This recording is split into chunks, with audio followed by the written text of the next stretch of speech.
Ma'am please உங்க சைட்ல இருந்தும் ரெக்கார்ட் ஆன் பண்ணிக்கோங்க.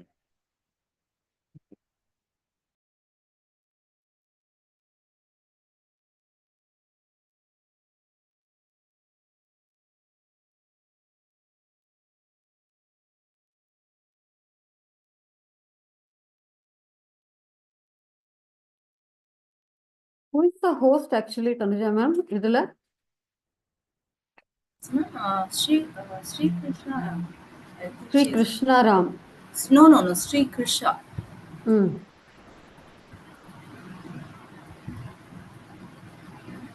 I'll ask her, ma'am. In what name? I don't know whether she said she's joining.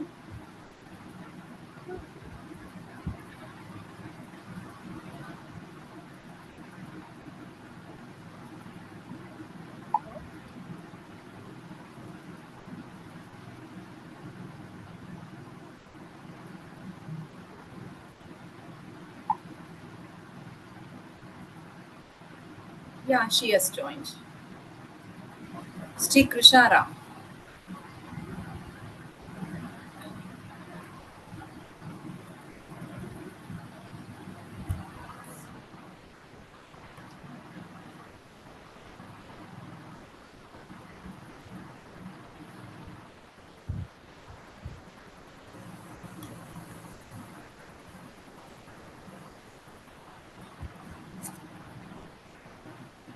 I think Krisha has joined.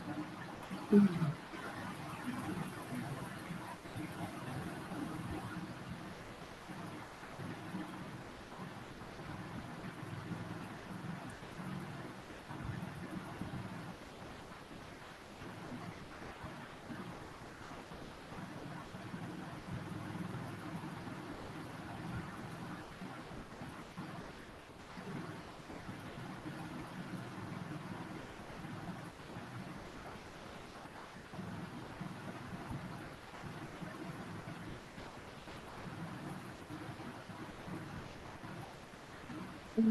10 minutes இருக்குல்ல? Yes, ma'am. Okay. I don't know, Virginia is joining or not. And I shared a Krisha number also so that you can message the sequence of the speaker. Where your message Yeah. Just now I messaged Krisha number. இல்லையம்மா. இல்லையா ma'am?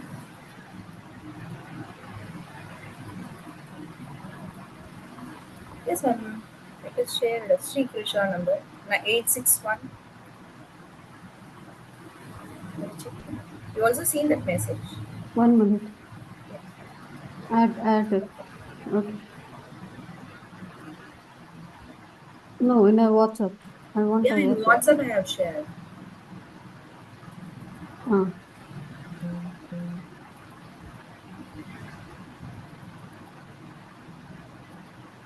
No, take her in WhatsApp. Yeah.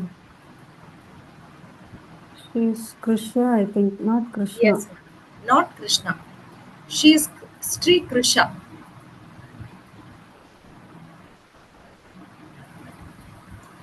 Krisha, yeah.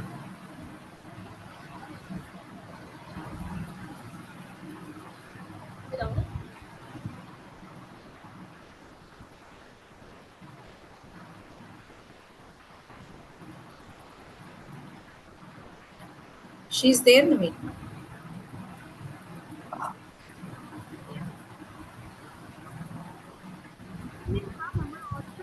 Your voice is very feeble, Krisha.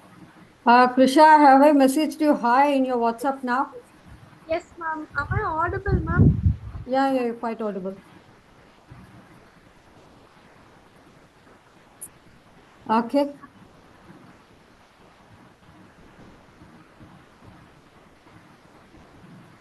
Oh, is it fine, ma'am? No, is it not audible? Yeah, it's fine. It's fine.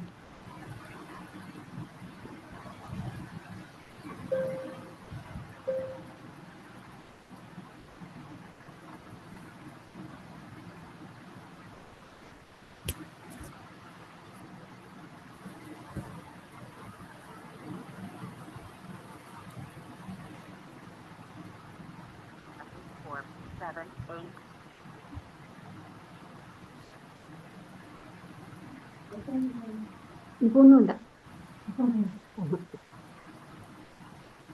கொஞ்ச நாள் ஆட்டம் கொஞ்ச நாள் ஆட்டம்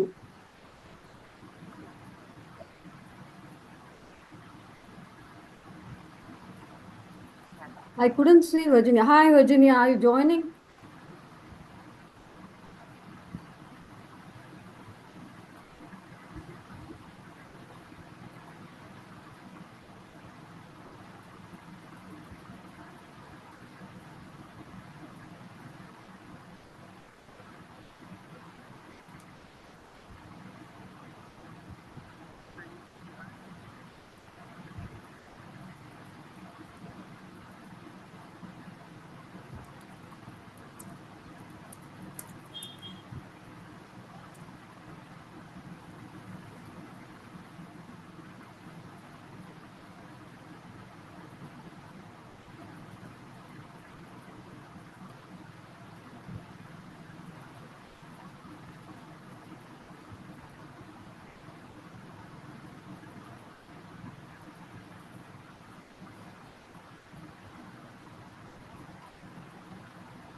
Hello. Am I audible? Yes, ma'am, you're audible. Okay. Some extra noise is heard. I don't know what noise is this.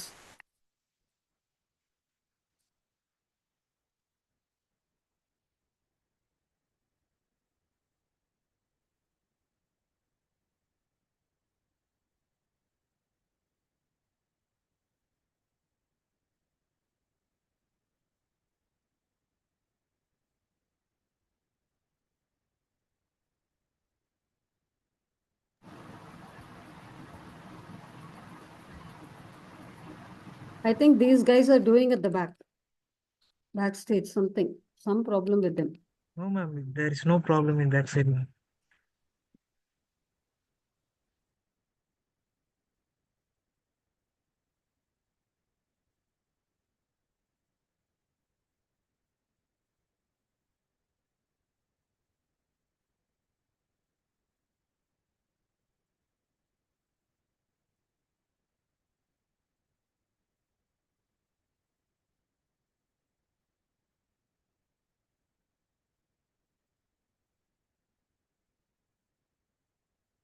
Oh.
Good morning, Dr. Sukumar, Very good morning. Very good morning.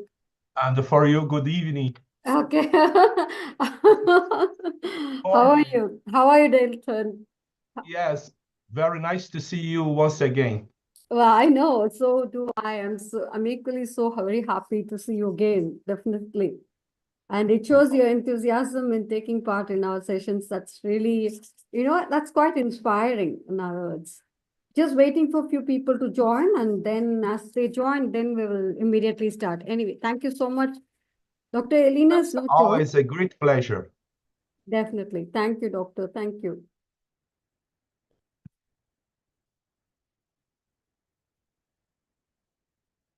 May I know who has joined as Technosis? Who is this? Okay, you're a student, right? Welcome.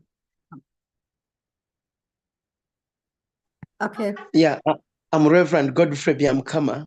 Okay. What are you doing actually? What's you and what are you doing? I'm doing Master of Theology and Development, and also working as a regional coordinator for Extreme Heat Africa. Okay. So you're representing the continent of Africa today. Yes, in terms of extreme heat, Okay. a program on environmental part. A warm welcome to you. Thank And you. you're taking part for the first time here, right? If I'm right. Yes, I'm part of the speakers. Yeah, you're one of the speakers. Mm.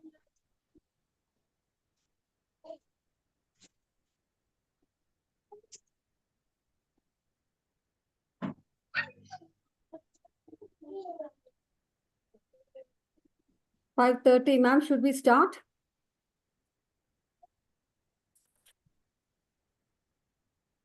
Yes, ma'am, it's time. Are we waiting for anybody else?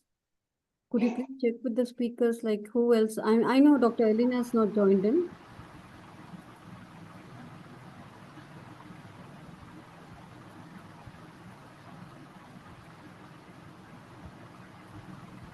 So let's go ahead then.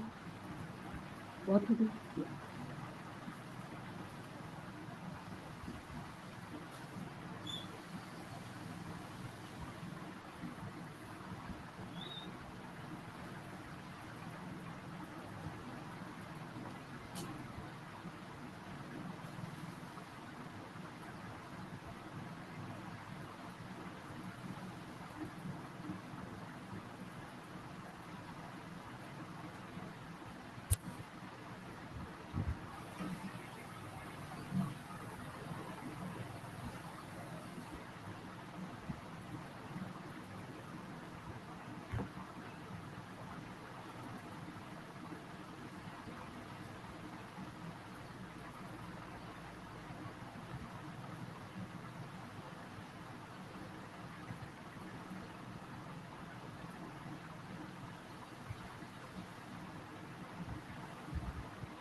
Evening, ma'am.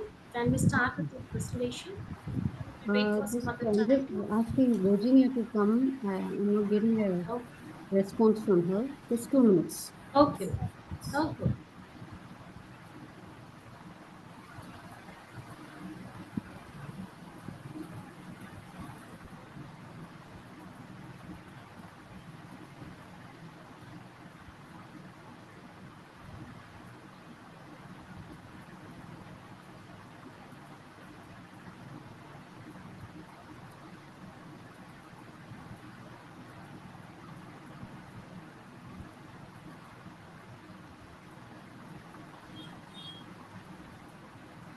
Yeah. Welcome, Dr. Rena Williams. Vasanthi Reena Williams. Call me Reena. Very warm welcome to you. Thank you. Thank you. Thank you. Pratiksha, welcome. Dr. Jayanti, welcome. Mr. Seldev Christopher, welcome.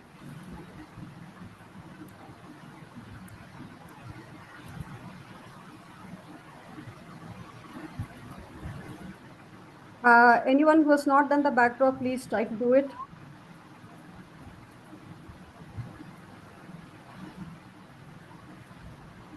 Can anyone help me with the backdrop picture over there in the chat box? Anyone?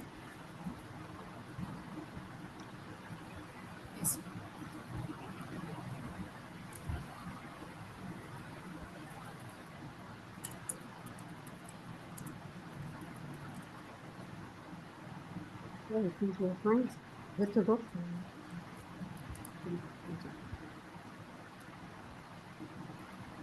Okay, the host for today, once again, it's not Bhagyashree.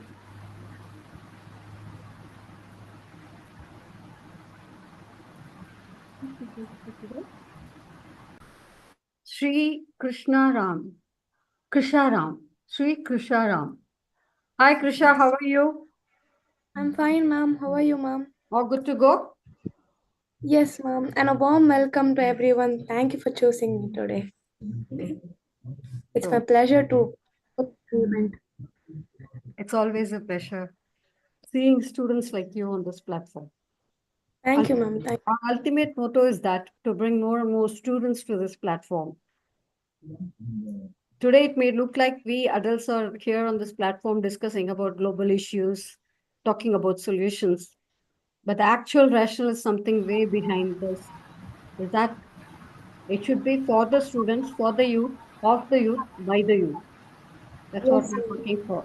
So we are always very happy with young folks and to Thank see. you. And Yes. she's having a two different projects now based on life below water and also for disabilities.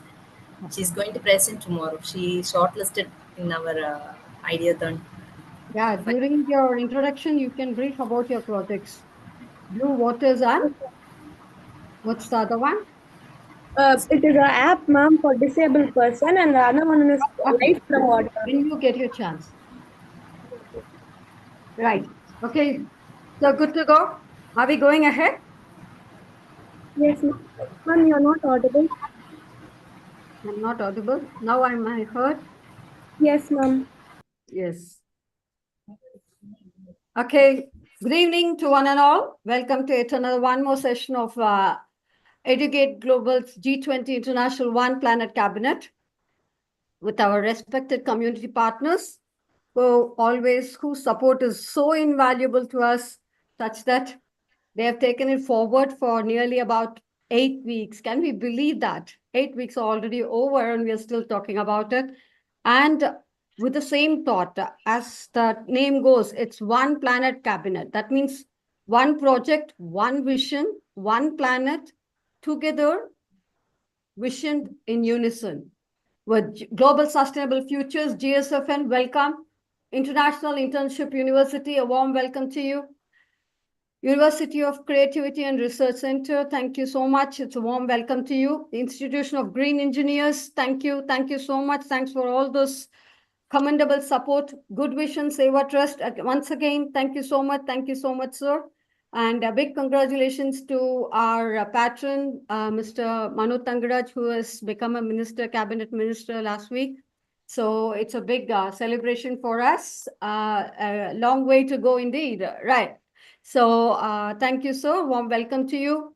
And IGEN Global, a warm welcome to you. Amity University, Dubai, SRM Group, welcome. Warm welcome to you. Ishwari College of Engineering, SIRAM Group of Institutions, Dr. MGR Education Research Institute, SRM Institute, SRM Engineering College, Trichinopoli, St. Xavier's Engineering College, Ishwar Engineering College, JN Institute of Engineering, Gracious Legacy Foundation, and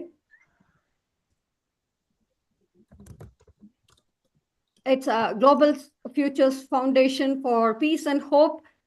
Green Brigade, and last but not the least, the universal human values. Thank you so much. A big congratulations to all our community partners who have stood with us thread by thread, brick by brick, to take it forward to this 9th week of G21 Planet Cabinet. Well, every week, what are we talking about? That's what we should know. We have been talking about sustainable goals. I think the whole world is talking about sustainable goals, isn't it? So these sustainable developmental goals, or otherwise known as global goals, are adopted by United Nations in 2015. And as a universal call to the nation to end poverty and to protect the planet, and to ensure by 2030, all people should enjoy peace and prosperity. So the 17 SDG goals are integrated. They recognize that action in one area will affect the outcomes of other. That's why we call it as integrated, interrelated developmental goals that would balance social, economic, environmental sustainability. So the countries are committed to prioritize the progress for those who are farthest behind. So we call them as tags, vulnerable countries, those who are underprivileged. So many tags are going behind. But what have we done for them? That's what is the big question that we are trying to answer here. So the SDGs are designed to end poverty, hunger, AIDS, discrimination against women and girls, etc., etc., etc.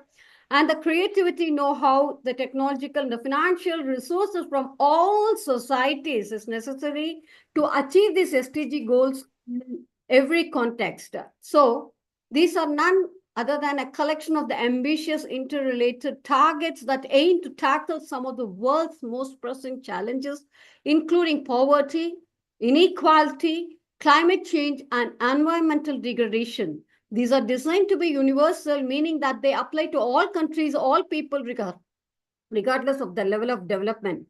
So what have we done to it, and what has this platform done to that? Is that we have got our vision as the 5 P's of the Sustainable Developmental Goal, that we are talking about people, prosperity, peace, partnership, and planet. To achieve them, we create a planet. For that creation, we will collaborate with people. When you collaborate with people, we try to contribute with the partnership, such that we bring a change in the prosperity, and so that our communities will have a pathways ahead. So this is what the whole vision of G20 International One Planet Cabinet vision is all about. When we talk about mission, that it's all 17 SDG goals which are connected to it with people, partnership, peace, and prosperity, and planet, such that we are taking it forward week after week. So that for a development intervention to be sustainable, it needs to take into the account that the socio-economic and the ecological consequences will generate and lead to a conscious choice of terms of trade, off, and spins of its creates. That means the repercussions or the results or the outcomes that we're talking about. For a development intervention to be a sustainable one, the decision makers involved need to consider to what extent it is developed. That's the first evaluation. So then when it is developed, to what extent it is owned by people, and to what extent it is carried forward in partnerships, including the people who will live with that, with the consequences. That means it's not only black and white, it is also happening. That's what we're looking at. So moving ahead, on this note, we have been meeting week after week, talking about sustainable goals. So on that note, with that ideation, today, that is 4th of May, we are talking about international taxation, trade and investment, export and imports, where our presidency is reform, reshape, restructure, reconstitute the international trade fabric and the international tax architecture.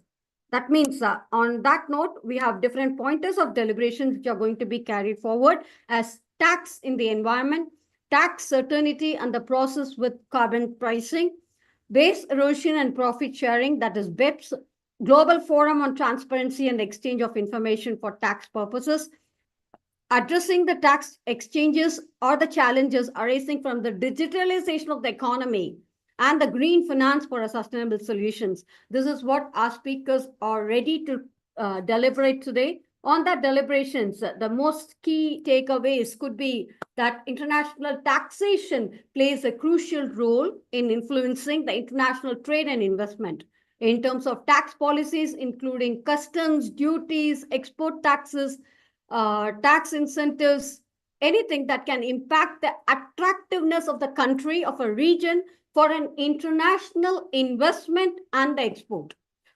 So these policies directly affect the competitiveness of the country's exports and the cost of the imports and the overall investment climate.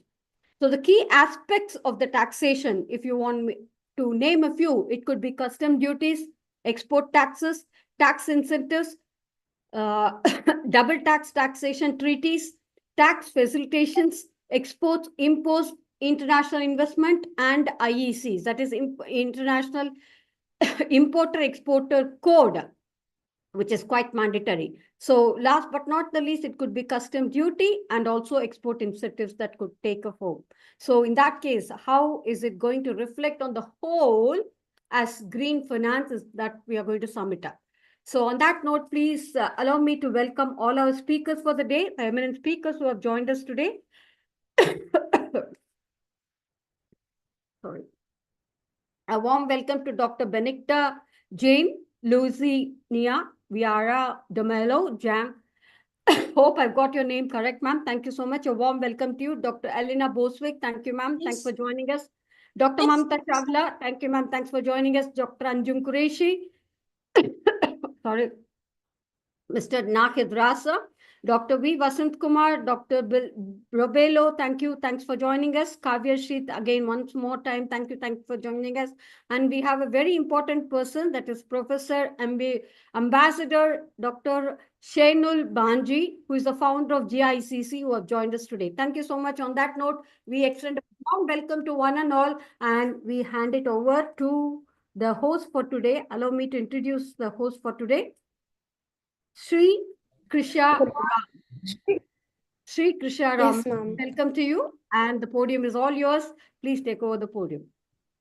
Thank you. Good morning and good evening, everyone. I would like to start by introducing myself. So I am Krisha, currently pursuing my studies at Sairam, a reputed institution known for its academic excellence. I am an ambitious individual with a deep interest in creating meaningful impact, perhaps not changing the entire world at once, but certainly trying one step at a time.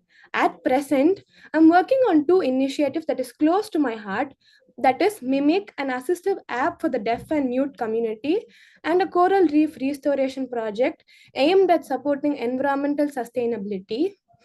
So thank you all for giving me the opportunity to host this valuable meeting.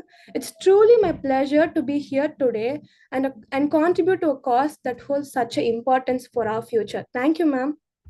Once again. Hello.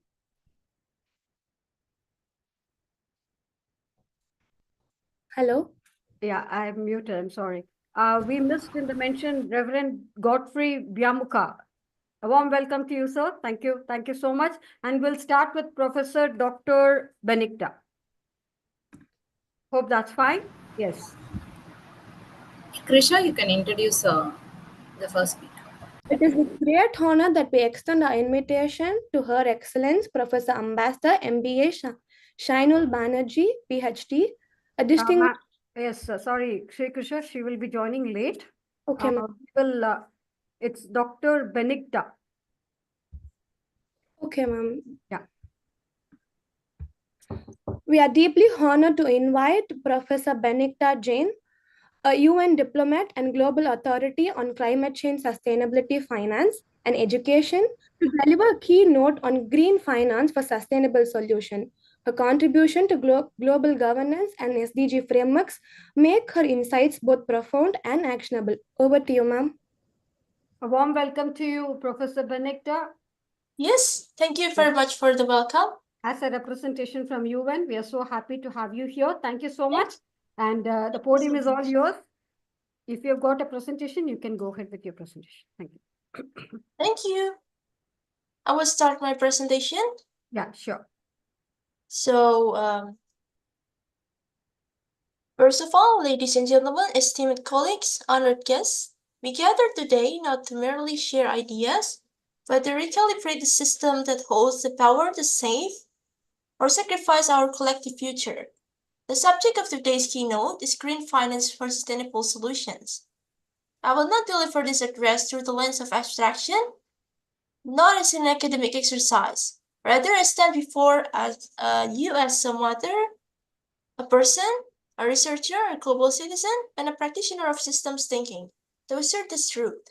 Finance is no longer a neutral tool. It is a determinant of whether the human experiment continues in equilibrium with the biosphere or collapses within its own contradictions. The world has reached a triple tipping point: ecological, social, and financial. Climate change is no longer a distant threat. It is a daily disruption. Biodiversity loss is accelerating at an unprecedented rate. Global inequality is rising in tandem with extractive economic systems. And yet, trillions of dollars continue to flow into activities that sabotage the very foundation of life. This must change, and it must change fast. In this speech, I will outline what green finance truly entails, where it currently fails, and what it must become. I will draw on interdisciplinary knowledge, real-world data, and lived experiences from the margins to make the case for a bold reconfiguration of capital, from a vehicle of extraction to an engine of regeneration. Section 1. Demystifying green finance. To begin, let us define green finance not as a peripheral sector, but as a central nervous system for any serious climate strategy. Green finance refers to the strategic deployment of financial instruments, resources, and policies that direct investment toward environmentally sustainable and socially just outcomes. It includes, but not limited to, green bonds, sustainability-linked loans, climate risk insurance, nature-based investment funds, carbon markets. However, green finance is not merely a rebranding of traditional finance. It must represent a shift in logic away from the short-term profit maximization towards long-term planetary health. It is not about reducing risk to assets alone. It is about reducing risks to human life. Distinction is critical. We must also recognize that green finance is a deeply political area. Decisions about what qualifies as a green, who sets the standards, and who benefits from green capital flows are shaped by power dynamics, not just algorithms. The growing critique of greenwashing highlights a dangerous gap between rhetoric and reality. To close this gap, we need systems-level thinking, robust governance, and radical transparency. Section 2. The false comfort of financial risk models.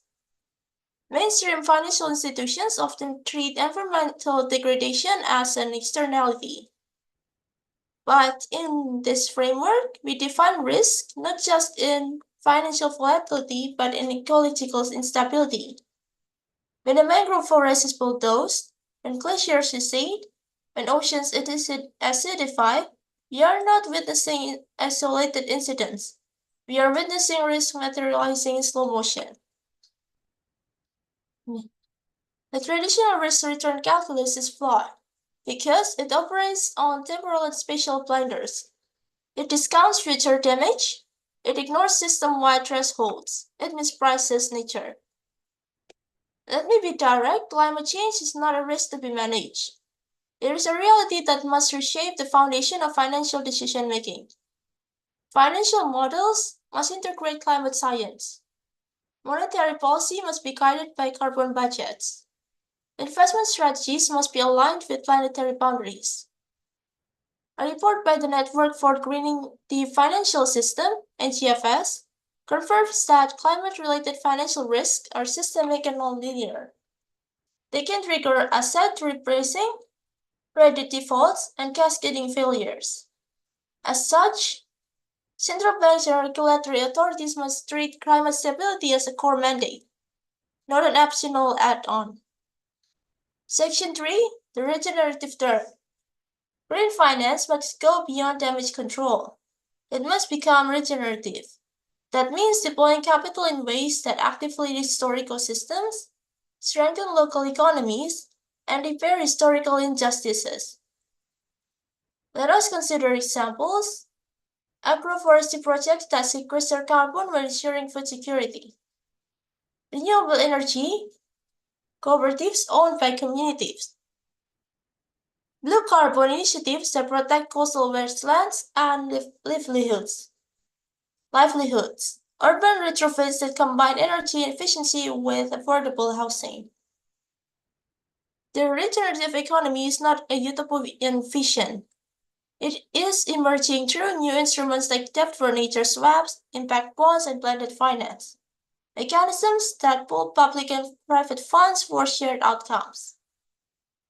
The future belongs to those who finance not just sustainability but regeneration, who treat nature capital as a real capital, who redefine ROI as return on integrity. Section 4, Power, Access, and Decolonization. Despite the promise of green finance, a stark reality remains. The flows are unjust. Over 70% of climate finance is still concentrated in high-income countries. Less than 10% goes to adaptation. Less than 2% reaches indigenous and local communities. This is not just a failure of efficiency, it is a failure of justice. Decolonizing green finance requires redesigning eligibility criteria to reflect local context, channeling funds through trusted community institutions, empowering youth, indigenous, and climate vulnerable groups in decision-making. Ending fossil fuel subsidies and redirecting those funds to social equity projects. Moreover, we must dismantle the colonial infrastructures of finance itself, from opaque rating systems to debt traps that penalize resilience building in the global south. Green finance must not become another tool for perpetuating economic dominance. It must serve as a reparative mechanism, acknowledging historical harms while enabling collective futures.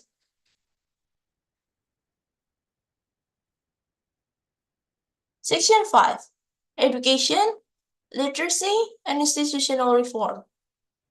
Finance is a complex matter by design, but this opacity serves entrenched interests.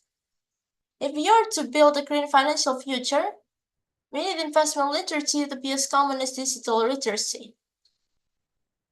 That means embedding sustainable finance education into schools, universities, vocational training, and public campaigns.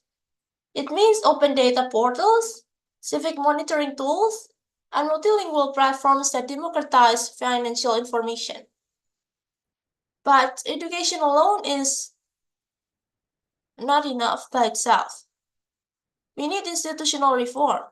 Credit rating agencies must factor climate exposure, stock exchanges must enforce ESG compliance, and universities must divest from fossil fuels. Pension funds must be held accountable by their beneficiaries. In short, every financial actor must become a climate actor. Every institution must realign incentives within resilience. Every institution must realign incentives with resilience.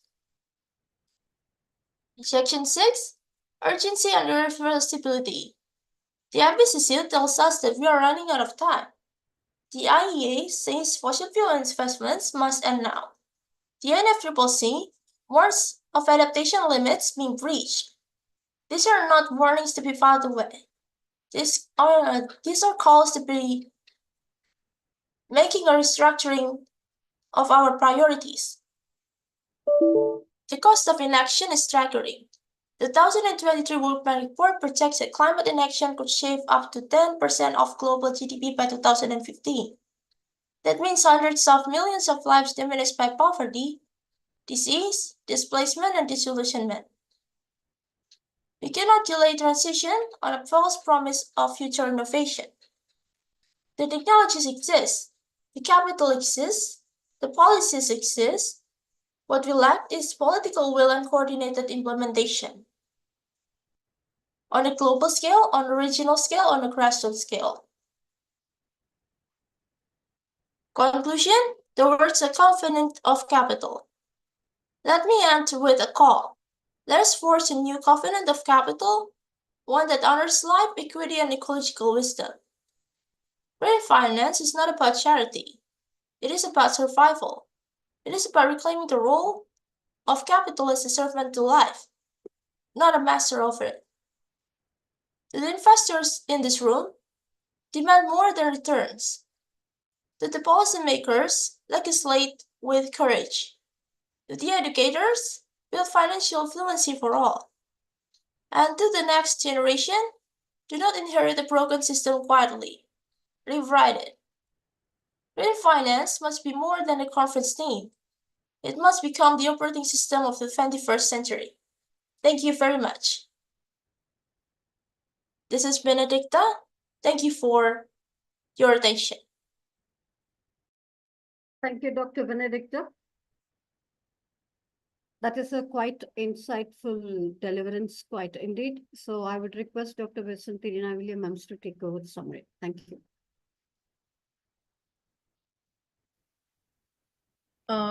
Professor Benedicta GN. Yes. You choose a very interesting topic that is being discussed across,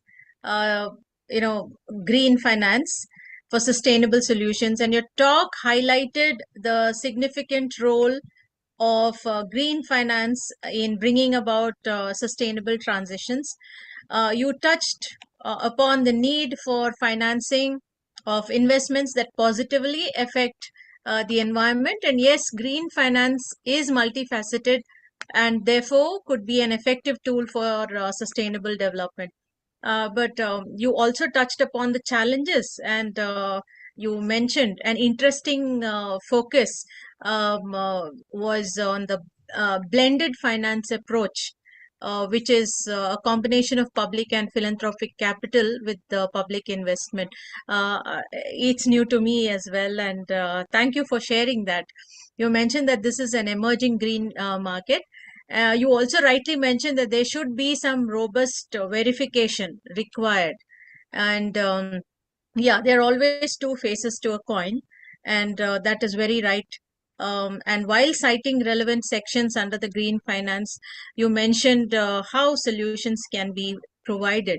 That was very interesting. You have done a lot of research on this. It was very much visible in the way you were presenting your talk. Thank you so much. Yeah, thank Thank you you so Dr. much Williams. for your comments and your insights on my presentation. Thank you. Thank you. Thank you. First of all, thanks to you, Dr. Benedicta, for being a UN diplomat, taking part in the session. Some highlights on exactly the green finance, which is to provide financial solutions for sustainable projects and initiatives that will benefit the environment.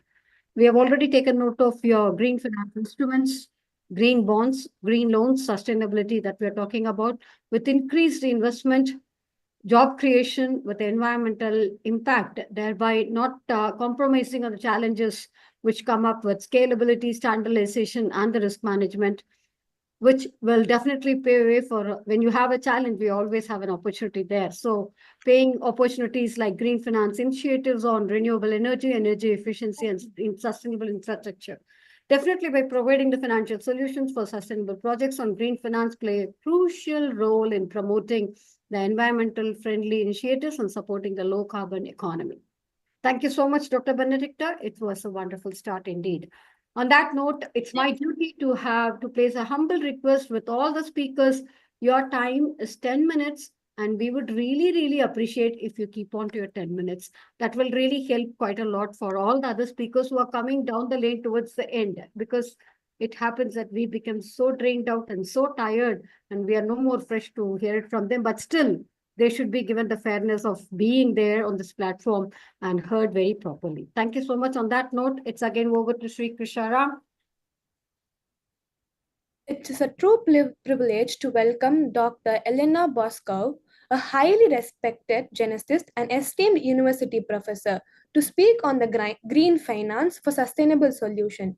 With decades of contribution to science and education, her work has been published in numerous encyclopedias and monographs in the Republic of Siberia and internationally, a recipient of 3 honorary doctorates and multiple accolades for her outstanding service to higher education and scientific advancement. She continues to inspire generations. We now invite you to take over and share your valuable insights, ma'am. Welcome, Dr. Elena. Hope you're fine. The podium is all yours. You've got a presentation to share? Yes, you can. Thank you very much. Good morning, good day, good evening. Good evening, please. I'm a problem laptop. Good morning, good day, good evening, respected Dr. Srividya Sikamar, scientist, university professor, expert, ladies and gentlemen. I especially thanks for the invitation, Dr. Srividya Sikamar, to the guest speaker and sending my warm regards to the organization of this important topic: international taxation, trade, investment, export, import, taxation, trade, investment, export, import. My pointer is today. Please.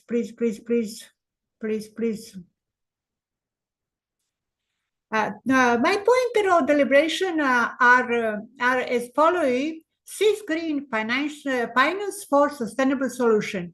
Before I begin my lecture, I must emphasize the exponential dynamism of all this virtual conference, which largely depends on our successful moderator, Dr. Srividya Sikamar, an intellectual who established control over the course of the conference events and directed that depending on the requirement of the topic, but also on her own expanded moderator skill.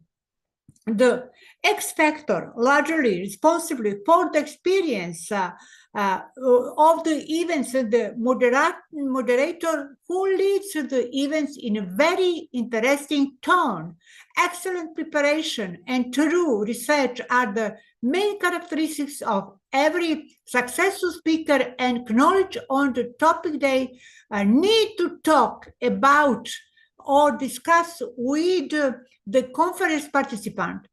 Eloquent moderator promote interaction among conference participants, which is the case with this interesting virtual conference. I'm honored to be part of this virtual international conference and to be given the opportunity to permanently learn about various scientific fields. Thank you very much for your trust. My lecture today: the green bond market as a driving force for the development of the green economy concept in developing countries. My lecture analyzes green bond as sources of financing for green projects and discussing the possibility of developing the market in development countries. The fact that green bonds are relatively new form of financing thanks to the issue in climate events on investor, the market has expressed enormous growth in recent years. However, the growth of the green bond market in development countries is still in its infancy. The goal of the theoretical approach to the green bond market is to identify key development actors and barriers that prevent development countries from using the new sources of financing for green economy.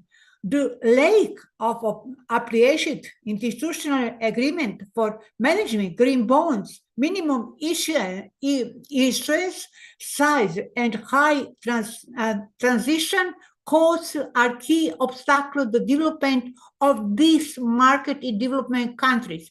In order to cope with the challenge, in this lecture, I will propose the use of multilateral and national development banks as an extra-mediatory institution for local management of green bonds. For better understanding of green bonds, the lecture will provide the basic theoretical background of green finance.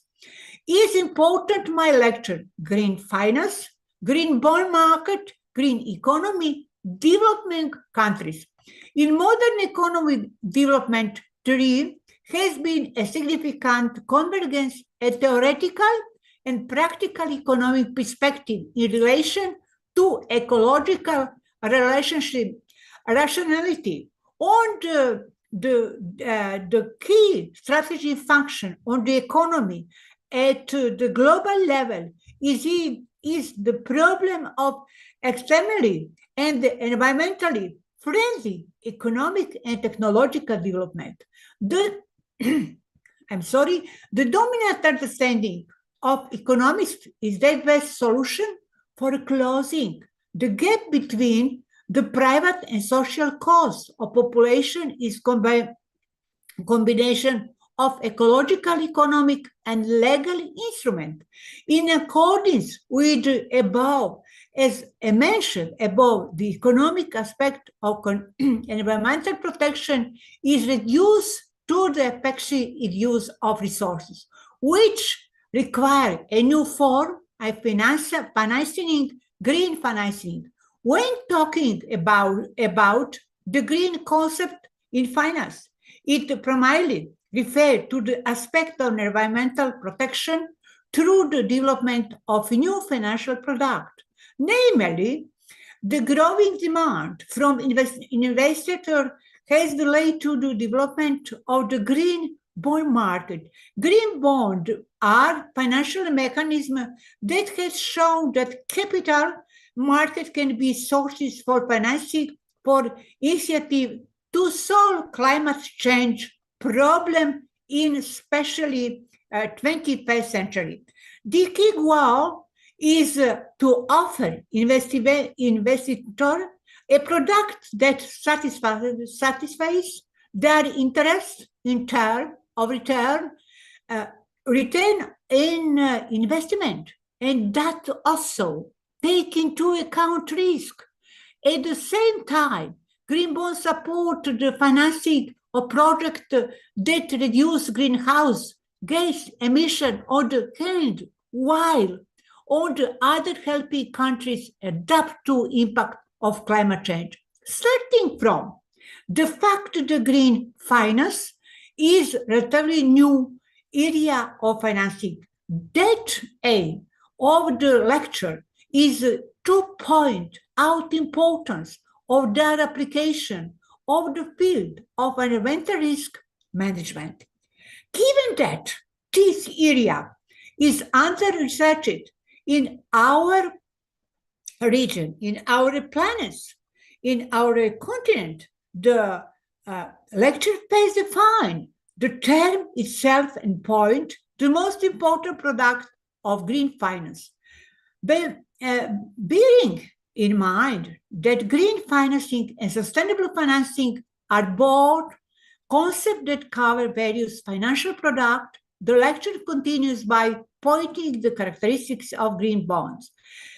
Exposure to environmental threat is a problem was ignores certain and questions and survival of the rich and the poor, the privileged and the subordinate, the alarming nature of the issue represent the greatest challenges for the future of humanity and imposes the need for solution global level, not only the national level in individual country. However, the transition to low emission economy requires significant investment from both the public and private sector. It's very interesting. The overall conclusion of Climate Summit is that most critical area for implementation, the identify national determinant contribution is the area of finance. For many development countries, these intentions are largely depend on the promise of development country. The current economy turmoil in most development countries is well like a common understanding of the balance between adaptation and financing for climate change mitigation suggests that developing countries are unlikely to achieve their emission reducing goals by relying on this promise. This means that the introduction of the concept of green finance in development countries is inevitable. When talking about the green concept in finance, it primarily refers in the accept of environmental protection through the development of a new financial product. Namely, growth investor demand has led to the development of green bond market. The term green bonds refer to bond produced are used to finance projects that do not harm the environmental, renewable energy sources, water, energy efficiency, bioenergy, energy, and low carbon transport.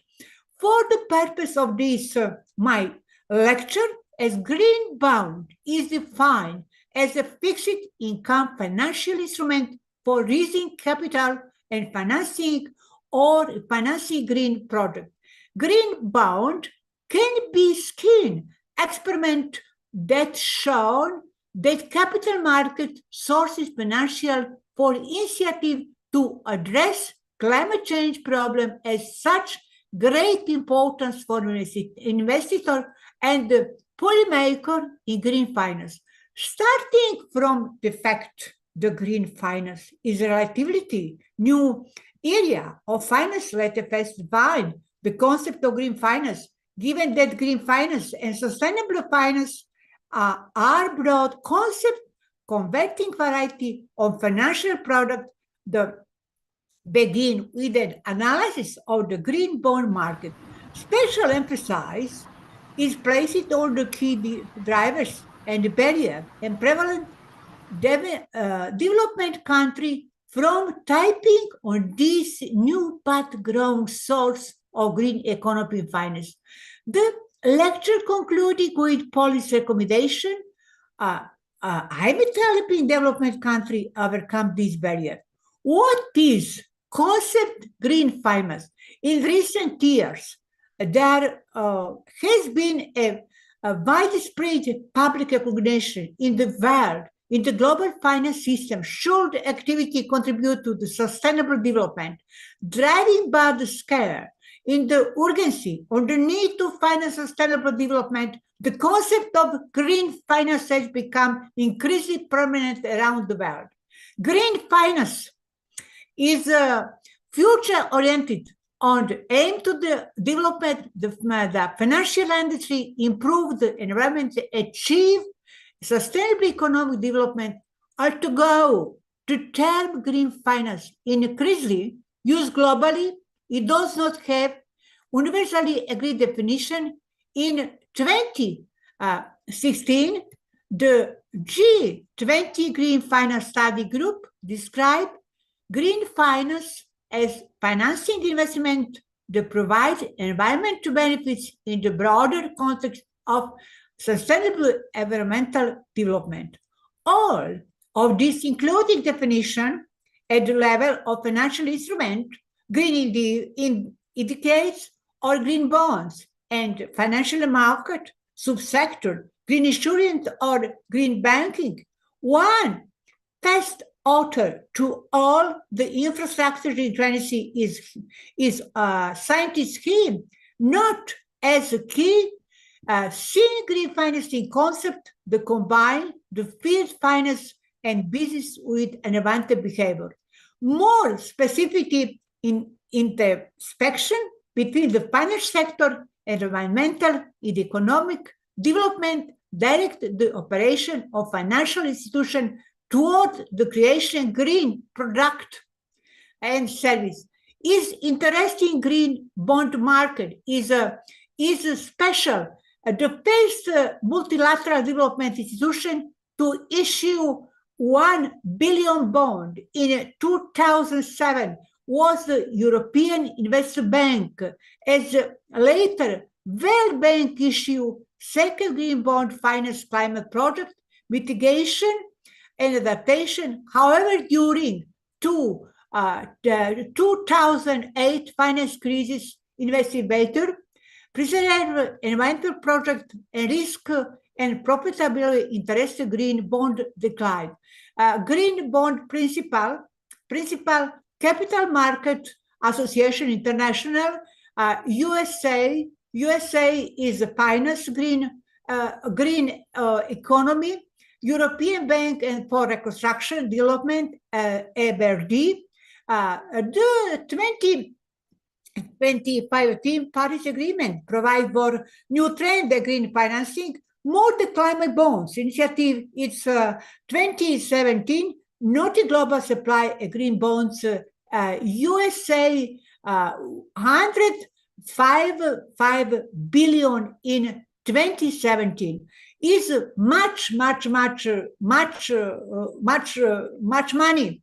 Driver development of the green bond market, individual actor driving development in green financing, green bond market, our bank, institutional investor, international financial institution, central bank, and financial regulator. However, addition is very interesting.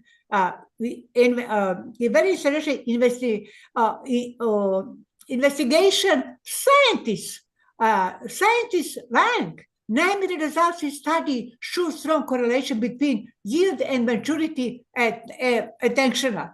Much institution in the world problem greenhouse recommendation conclusion today my lecture. Green bond channel finance toward low carbon investment, while company and local government in development emerging country increasingly bond number institution and market barrier prevalent development country from repaying their full benefits is a very important financial support development country. Finally, the relative lack of academic literature on green finance and green financial products, especially green bonds, was challenged the order in capitalizing the series within a theoretical framework. Republican Serbia is well based in some future research in this area. Is very interesting green finance different institution in the world. Thank you very much. Thank you very much. Thank you very much for attention. Thank you. Thank you, my dear colleague. Thank you, dear doctor expert, Shervedia, in intellectual special woman.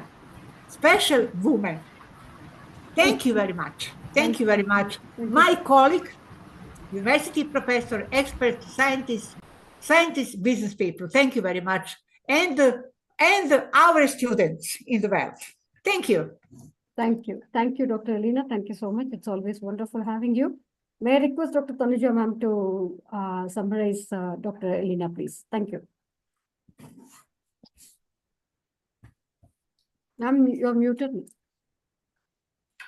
Thank you very much, my dear. Thank you. You're welcome. Tanuja ma'am, you're muted.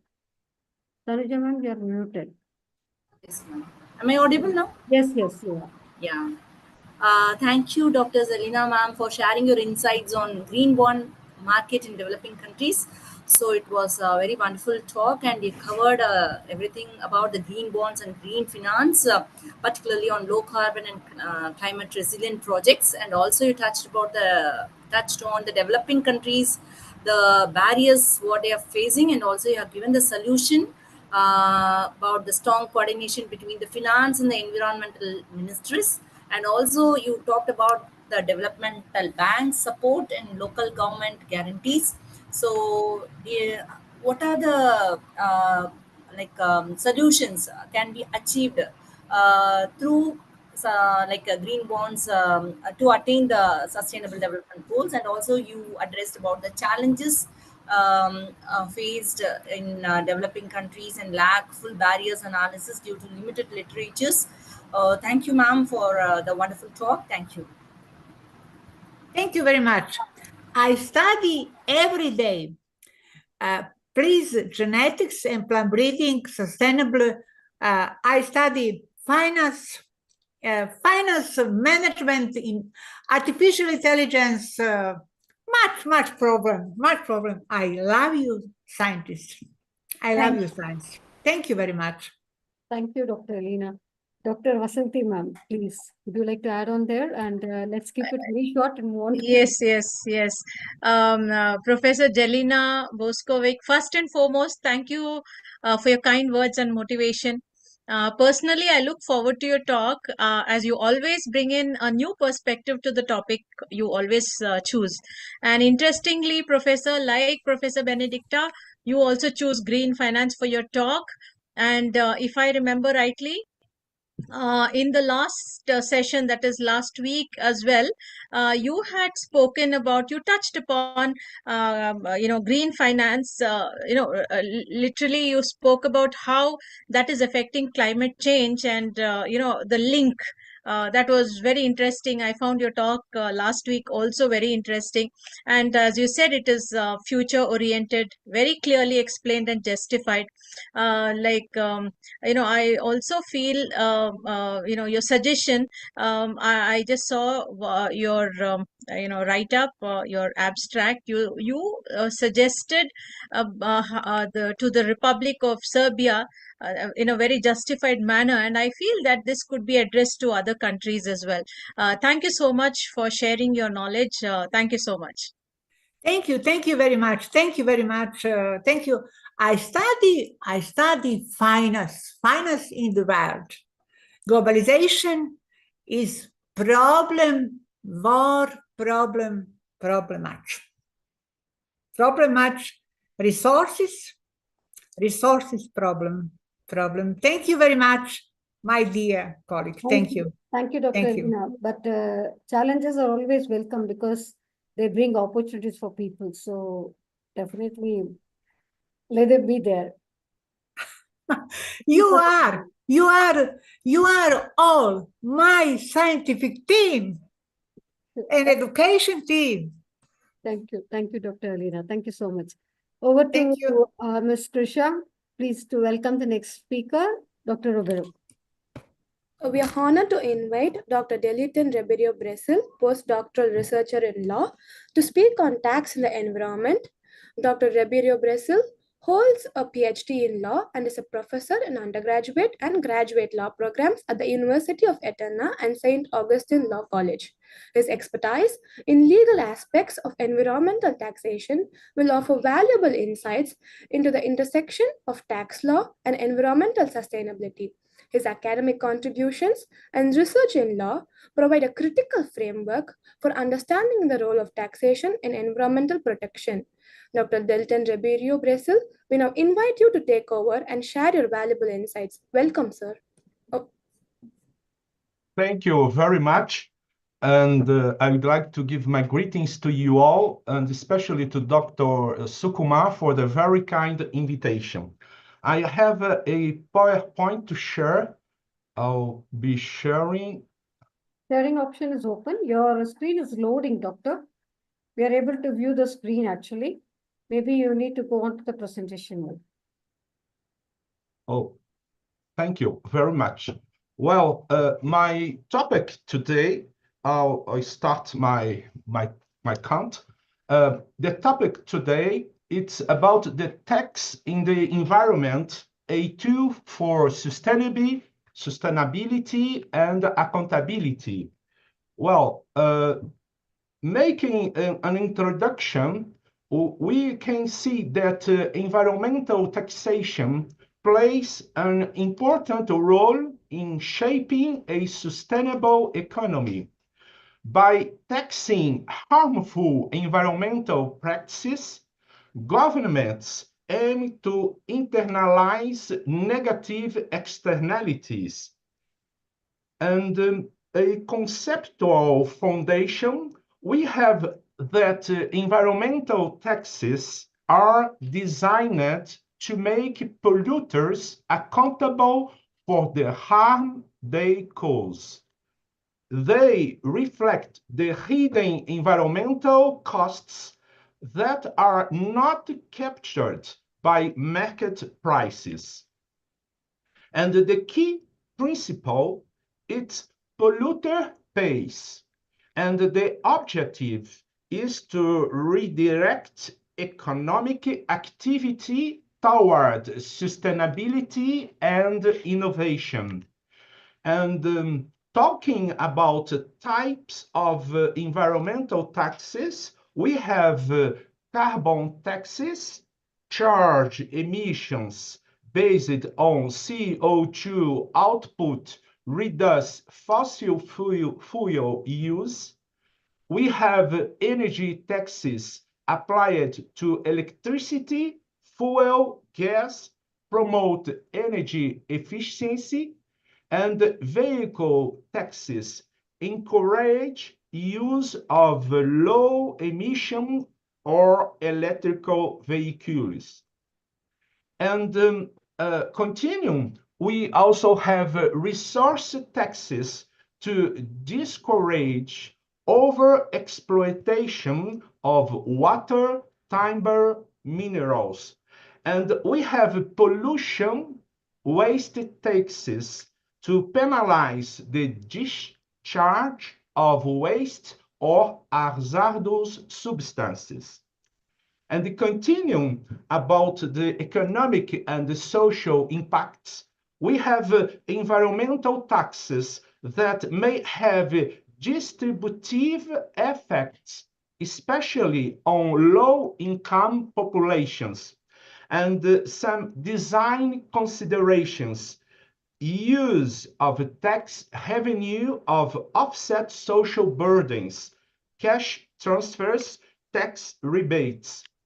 And continuing, we have investment in clean energy and public transport, and also job creation in green sectors.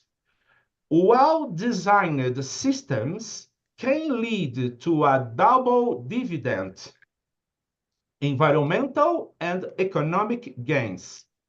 And with the topic of global trends and the best practices, we have as example Sweden introduced carbon tax in 1991, reduced emissions by 27% while growing economy. Germany, eco tax reform led to fuel efficiency improvements. Denmark combined carbon and sulfur taxes, successful in cutting air pollutants. As for Brazil, the debate on forest preservation taxes and mining royalties as green fiscal tools. International bodies like OECD and IMF recommend broader adoption of green taxes. And the challenges and the path forward. Well, I may say the major barriers include political resistance due to perceived economic burden, lack of trust in government, use of tax revenue, risk of competitiveness loss for industries. As strategic solutions, I would say transparent allocation of revenues to environmental and social programs, gradual implementation with stakeholder participation, integration into comprehensive climate and fiscal policies. And for my conclusion, I would say that environmental taxes are powerful tools to fix market behavior with environmental objectives. When transparently and fairly implemented, they motivate sustainable production and consumption. And the tax policy must evolve to meet the urgency of climate and ecological crisis. And let us review taxation not just as a fiscal duty, but as a path toward a more inhabitable planet. Well, these are my words in the time due, and I would like to say thank you very much and return to the word for the coordination. Thank you so much.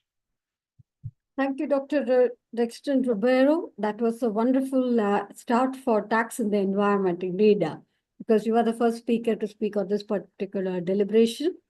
Well, as we have noted from your deliberations, that tax play a very significant role in the environmental policy making, influencing behavior, and also promoting sustainability. I think these are the three highlights that you have highlighted through your deliberation.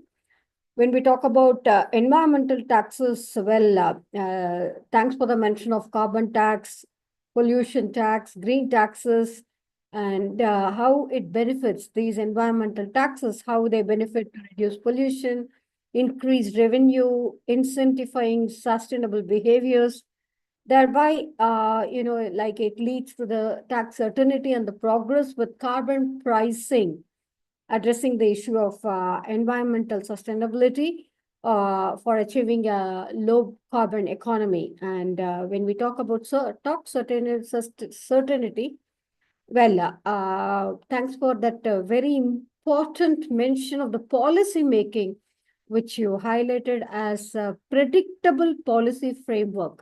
That means it should be very stable, which will provide certainty for all the business and investors who are involved in it. And it requires long-term planning. Well, definitely, that's the key role of long-term investment stakeholders who are here on the market value, thereby reducing risk, increasing adoption with the growth coverage, and improved designing, reducing emissions, and also the revenue generation. Thank you so much. And thanks for that big mention of the global cooperation, that is international cooperation, which is essential for the carbon pricing. Very brilliant. Thank you so much. Namaste. Namaste.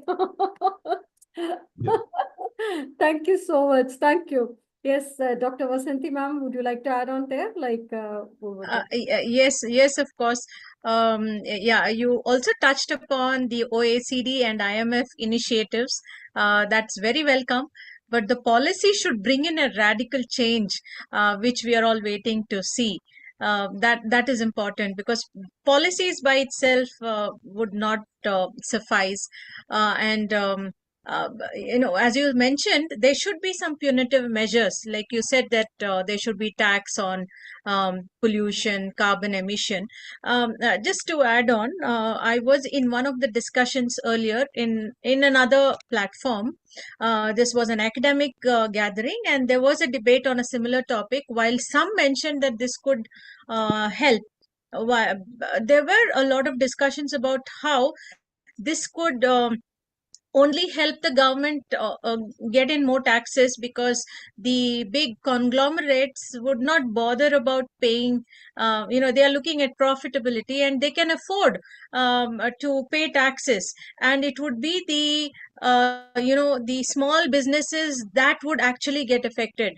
And in one of the sessions, one of the same initial sessions, where I just spoke impromptu, I was given a chance at that time to speak. I had just mentioned through the research that I went through, I was observant of companies which really wanted to follow the norms, and it was mentioned that it was quite expensive for them to follow these norms. So that is the reason why many companies are not looking at following the they're not looking into all this, because carbon footprints was there more than 20-25 years ago, but that did not sustain because it did not not everybody took it from the same perspective. But you drew in a lot of, I agree with your suggestions, sir, but I just shared my thoughts. Thank you so much for sharing your knowledge. Thank you so much. Thank you. Namaste. Namaste. Thank you. We have just one planet as our Congress, and I believe there is still time to save our planet Earth. And this Congress has the special topic to make reflections about it. We can save our planet if you want. Very true. Very true, sir. So let's put our heart, mind, and soul together. Sure. Thank you, sir. Thank you. So over to Ms. Sri Krisha to welcome the next speaker. We are now pleased to invite Dr. R. Padmapriya, Head of the Department of Commerce, Dr. MGR Educational and Research Institute, to speak on tax in environment. Dr. Padmapriya has extensive expertise in income tax, business taxation, and accounting, has published research in international journals, and presented papers at global conferences.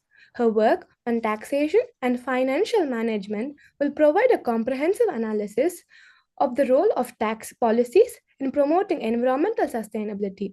Her academic leadership and international publications provide a comprehensive outlook on environmental tax policy and also sustainability. Ma'am, we now invite you to take over and share your invaluable insights. Namaste and good evening to all present here. It is a warm welcome and it's my privileges to deliver a topic. And before I honor and thank to this better opportunity to deliver on this. And before I started this, Dr. Dalit sir explained the tax system and the tax environment towards how it has been impacts to our country. And ma'am said it is right. It is what the features has been made changes over in the tax system. So on this note, I'll start this pen. And on the environment tax, is there any possibility that you can increase your voice, your volume control? Now it is okay, ma'am? Yeah. Yeah, thank you. And the tax, usually the tax environment is light on the activity based on the goods. It has been totally, it's a negative impacts on to aiming and reduce the pollution and promote the environmental friendly practice. It has been way internalized to the cost of environmental demands and making this policy to responsible to their actions. And it has been used to generate the revenue to the environmental protection to incentive the cleanser and the technology and the environmental of the sustainable development. On the international transaction refers to the rules which has been governed how the income, the profit, and asset when were cross the border of element involved. It has been the keynote of to the domestic laws applied to the non-resident, the earning the income in the country. The terms of this aim comprise of arrays of different types of taxes and internalize the negative and environmental externalization. The promotes of sustainable development, the support environmental preservations and generate the revenues specifically on the environmental taxation can be divided in the most 4 categories, which has been in the sir has been listed. The energy taxation, it is towards the type of the eco taxes and energy taxes, which has been various greatly when can be led on the production and the distribution and consumption of the energy resources. And as if we go with the taxation on transports, it is mostly notable to tax globally in the transport taxes. And tax has been arranged being implied on the airplanes, tickets, and car purchase, even the motor registration seems. That the transportation fuel are, however, included in the energy taxation. On the resource of the pollution of the taxation, it has been measured emission in air and the water. The management of waste and noise pollutions, it has been, sir, as spoken as carbon taxes. It is successfully pollution of the plastic, that is on the eco tax and the plastic bag tax. It is in the country we have laid the taxes charges on point of the sales. It can be reduced, and it may be reduced in the demand of the bags due to the increase in the cost. On the progressive and the regress on this tax environment, some green tax shift, the possible have been criticized as physical regressive, and to average tax should be decreased in the taxpayer on the income axis. The taxing the negative externalities with the usual entitles the burden on the consumptions. Seems the poor consumptions have more saves and are the investment less to share their income. Any shifting of towards the consumption, it has been progressive.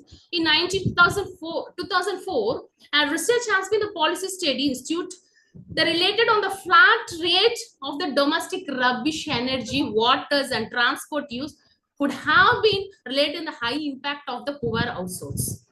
On the taxing resources of environment of greenhouse gas emission, it is an efficient and effective cabinet in the climate changes. On the global forum on the transparency and the economic of information of taxpayer purpose, in 170 members to promote the transparency and the exchange of information among the jurisdictions to take tax evasion and the improvement complaints. I hope this G20 has developed a roadmap to enhance the cross-border to payments, addressing issues like the high cost and slow speed on the limited process. On this worldwide organization, that is what DOT, the primary goal to ensure the goods and service can be traded between the country, the predictable and the open manner to facilitate the international trades. On this conclusion of the tax environment, we'd highlight the importance of tax policy to promoting the sustainable practice and addressing the environmental challenges. And the taxes, it has been redesigned and internalizing the cost of the pollution and the cost and the cleaner protections. It can be to both revenue generation as well as the environmental protections. However, it has been effective, and the environmental taxes depends upon the factors like the design of the tax. It has been integrations with the taxpayer and the ability to compensate the effects of the groups. And thank you so much. And thank you so much for this opportunity. Thank you. Thank you, Dr. Padmapriya. That was a wonderful note. And thank you. Like you have almost touched all the points. Dr. Vasanthi Rina Williams. Yeah. Yes, Dr. Padmapriya, your focus clearly was on revenue generation by the government, which you feel that this revenue could help in promoting transparency and economic development, especially in developing countries. Thank you so much. Thank you. Yes, Dr. Padmapriya ma'am, well, on a global forum, we would like to take the main highlight of transparency and the exchange in the information of the tax purposes that you have highlighted is a key thing actually, because all other notes, all other speakers who have spoken before have not highlighted this point of transparency and exchange of information.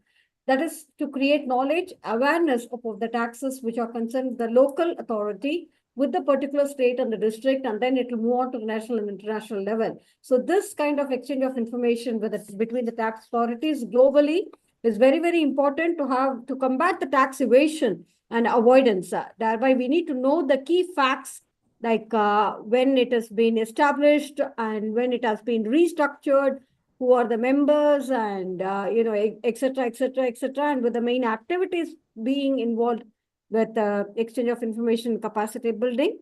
Thereby, definitely it will help the forum to have more transparency and cooperation between the countries and the tax authorities, helping to prevent the tax evasion and the avoidance. Thank you, ma'am. Thank you so much. On that note, may I request... Thank you. Yeah, welcome. Sri Kusha to welcome the next speaker, Dr. Anjum Qureshi. We are now pleased to welcome Dr. Anjum Nazir Qureshi from Rajiv Gandhi College of Engineering Research and Technology, Chandrapur, India. She is a certified life coach, motivational speaker, and meditation trainer with deep expertise in IoT and AI technology, with over 20 research papers, 4 patents, 52 articles, and 9 book chapters to her name. Dr. Qureshi has shared her insights as a speaker and trainer at more than 400 events, reaching nearly 500,000 people. Today, she will speak about green finance for sustainable solution. Dr. Qureshi, we now invite you to share your insights. Over to you, ma'am. Thank you very much. Yeah, though I have a presentation, but I can't just share it due to some difficulties at my side. Fine, But I please will, proceed with your deliverance. Thank you. yeah, but I will just go on with what I have prepared. Yes, my topic today is like about the green finance and the sustainable investments. So, as we know that the United Nations Environmental Program says that green finance is the process of increasing the flow of financial resources from the public, private, and non-profit sectors towards environmental friendly development priorities. So, in simple terms, if we say it is any investment activity that supports the growth and advancement of sustainable projects, businesses, lifestyle, and ethical practices that fall under the umbrella of green finance. So it is a fascinating domain where the finance will intersect with the sustainability, paving the way for greener future. If we talk about the goal of green finance, some of the objectives that can be classified briefly as an effort are to counter the environmental issues of climate change, pollution, waste management, loss of biodiversity. Then the second one is to push forward the economic activities that encourage sustainable development. And the third is to generate financial returns from such sustainable activities. So, with the above factors in mind, one can say that investment in green projects is the way to create a stable ecosystem. And since 2008, countries like China, United States, and France have shown significant interest in green finance. So, the European Central Bank has also funded several green energy projects across the European continent. So, overall, green finance is regarded as a measure of beating adverse climatic challenges and is thus welcomed globally. Next, let me just speak in short about the type of green finance instruments. The first one is the green bonds, which are debt securities issued by the governments, corporations, or other entities to fund environmentally beneficially projects. The proceeds from these bonds are earmarked for specific green initiatives. Then the green loans, which are specialized loans provided by financial institutions to fund environmentally friendly projects, and these loans often come with favorable terms and conditions. Then the carbon credits, which represent a unit of emission reduction or removal, and they are tradable certificates that allows companies to offset their greenhouse gas emissions. Then the fourth one is sustainable equity funds, which are mutual funds or exchange traded funds that invest in companies with strong environment, social, and governance, that's the ESG practices. Then the green insurance products, that provide coverage for environmental risk or losses related to climate change, natural disasters, or pollution. And then the energy performance contracts, which are agreements between energy service companies and the clients. So, if we talk about the efforts of India in the growth of green finance, so some of the initiatives are like Make in India scheme, then the production linked schemes, energy trading platforms for renewable energy, the green energy corridor, and the national green hydrogen mission, and the International Solar Alliance. So these are some of the schemes and programs that are launched by the Indian government to create financially stable and sustainable country. However, a lot of it is still to be done by the private and the banking sectors to execute the goals that are stated in COP26. So, if we talk about the UN, so UN Environment has been working with the countries, financial regulators, and finance sector to align financial systems to the 2030 Sustainable Development Agenda to direct financial flows to support the delivery of the sustainable goals. So, at the core of today's globalized economy are financial markets through which banks and investors allocate capital to diverse sectors, and the capital allocated today will shape ecosystems and the production and consumption patterns of tomorrow. So, the main areas for the current work on green financing will be supporting the public sector on creating an enabling environment and the promoting public private partnerships or financing mechanisms such as the green bonds, the capacity building of community enterprises. So, research framework for sustainable and green financing for SDGs, if we talk about this, yes, it provides a comprehensive approach for leveraging financial mechanisms, particularly green bonds and green finance, to advance the SDGs.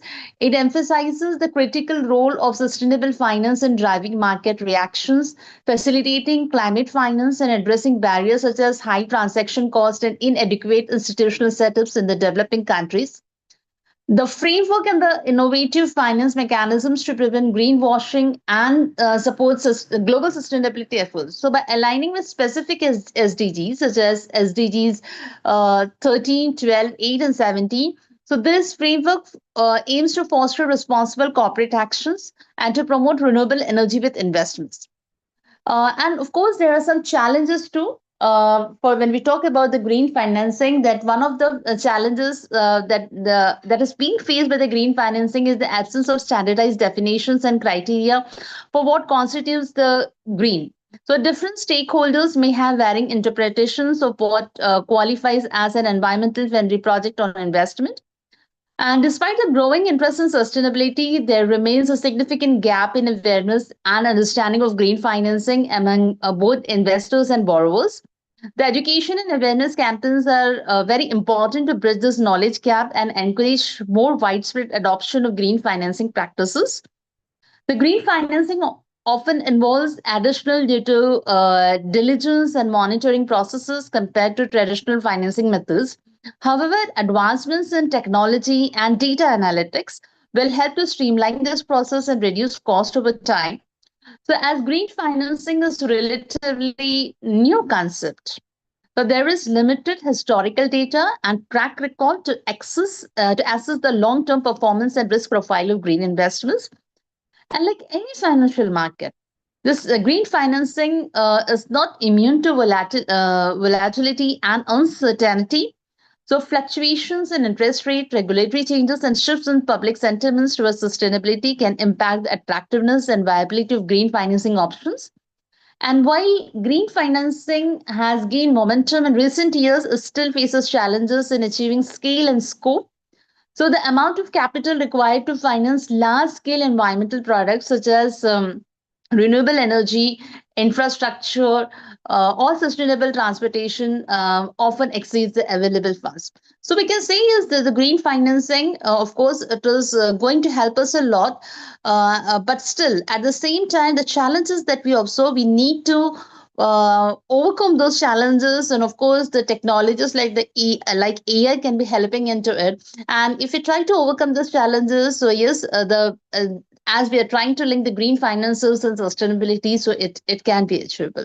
But that's all what I had from my side. Thank you very much. Thank you, Dr. Anjum Qureshi. That was a very swift but yet very competent and comprehensive presentation indeed. Dr. Vasanthi Reena ma'am, would you like to add on something there? Yes, a little. Dr. Anjum Qureshi, you touched upon the green finance, investment in green finance. You justified the need for green finance, financial instruments. You said that they are favorable to the individual and therefore it will help the community. You took a lot of examples of India, the initiatives taken by the Indian government, and you also which was launched, and the necessity to take it forward. One interesting fact was the promotion of PPP, that is the public-private partnership, which is already in place. And your suggestion, I guess, was you were saying that it should be taken much forward, focusing on green finance, and that's a welcome suggestion. Thank you so much. Thank you, ma'am. Yes, as we all know, the green finance encompasses a broad spectrum of the financial instruments and the products and the services that are designed to support environmentally friendly activities and projects to work together. And as you have mentioned, it can range from any kind of renewable energy investments to energy efficient infrastructure development for sustainable living and eco-friendly projects and initiatives as well. But to align, the underlying principle is that to align the financial resources with the pursuit of more green and sustainable future, it's a task which is involved in it with the green initiatives of green finance, which will definitely serve as a powerful enabler, empowering individuals and the business and the governments to make informed choices that positively impact the environment. And it will foster the adoption of the clean technologies, definitely, as you mentioned, encourage resource efficient practices by sharing best practices and sharing knowledge that will facilitate the transition towards a circular economy where the waste is minimized and the resources are reused and recycled. Thank you, ma'am. Thank you so much. That was a very good, very quite impressive, smart, swift presentation indeed. On that note, thank you so much. Thanking Dr. Qureshi. Let's move on to the next speaker to welcome, I think it's the students there, if I'm right. Kavya Shri, are you ready? Yes, so Shri Krisha, can we welcome Kavya Shri now? Thank you.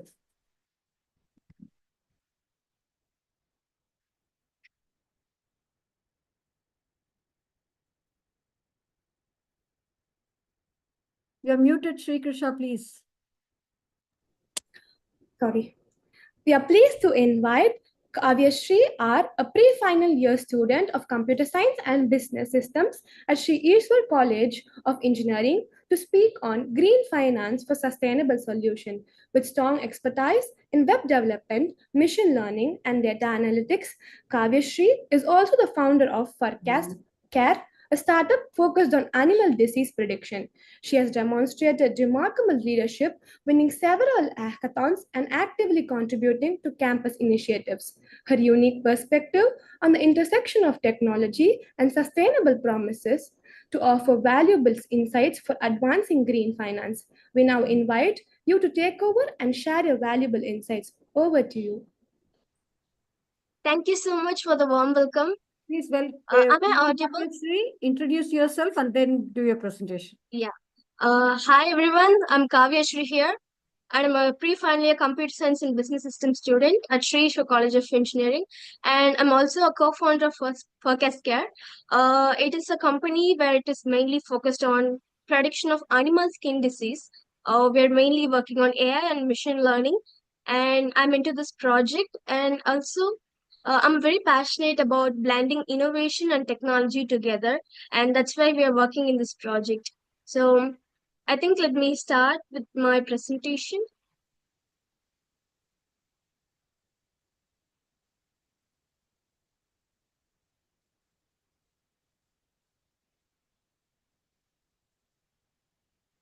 So my screen is visible? Yes, dear. Go on to the presentation mode. I think we can start off. Yeah. Yes, First dear. of all, I would like to express my gratitude for my institution and IGEN for organizing this wonderful opportunity for me. So today's topic, I'm going to present about green finance for sustainable solution. So let's get it started. So let me start with how the climate changes have been influenced the world and the ecosystem based on the economic and human activities globally. Climate change is no longer a distant threat. It's in now reality. Now, from the extreme weather change to biodiversity loss, we are in a crisis of climatic changes. So there comes the green finance, and green finance is mainly focused on allocating capital projects and activities that are benefits for environmental such as renewable energy and pollution control. So the role of green finance includes all the elements and activities that are related to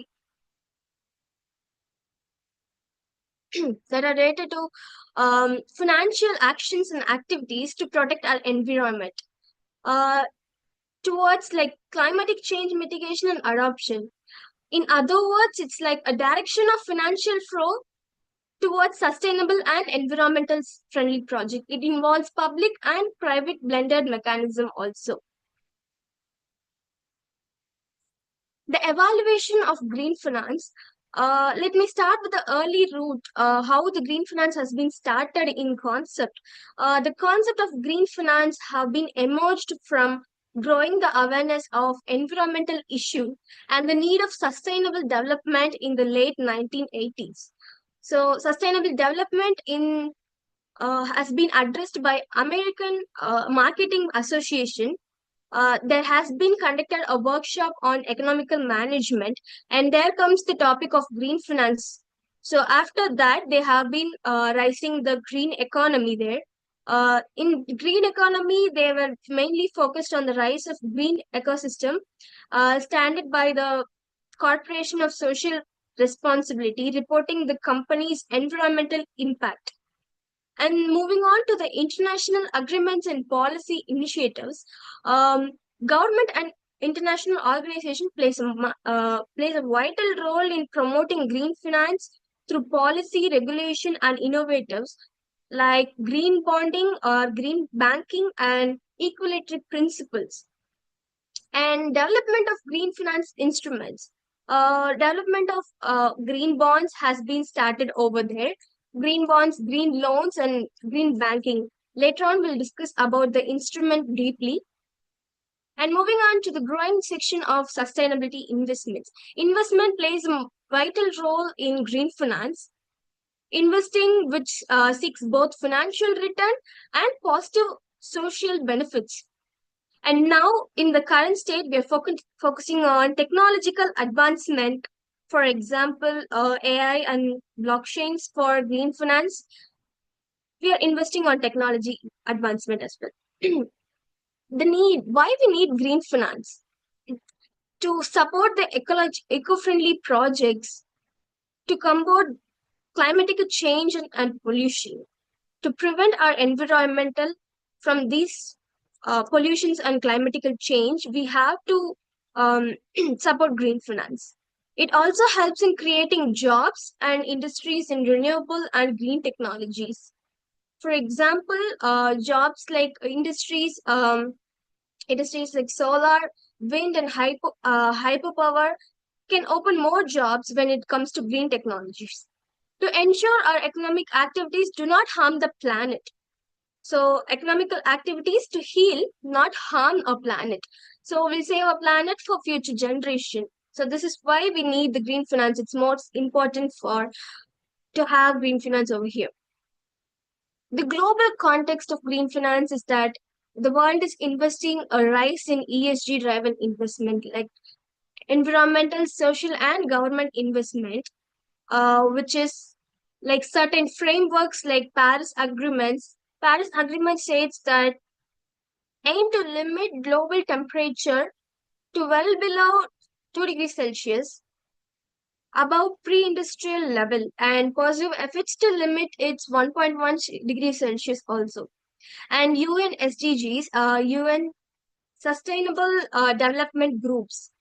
UN has organized in 2015, there are 37 countries aligned with UN for the core goal of climatic action, which also focus on 2030 agenda, as we have already discussed about 5 Ps and all.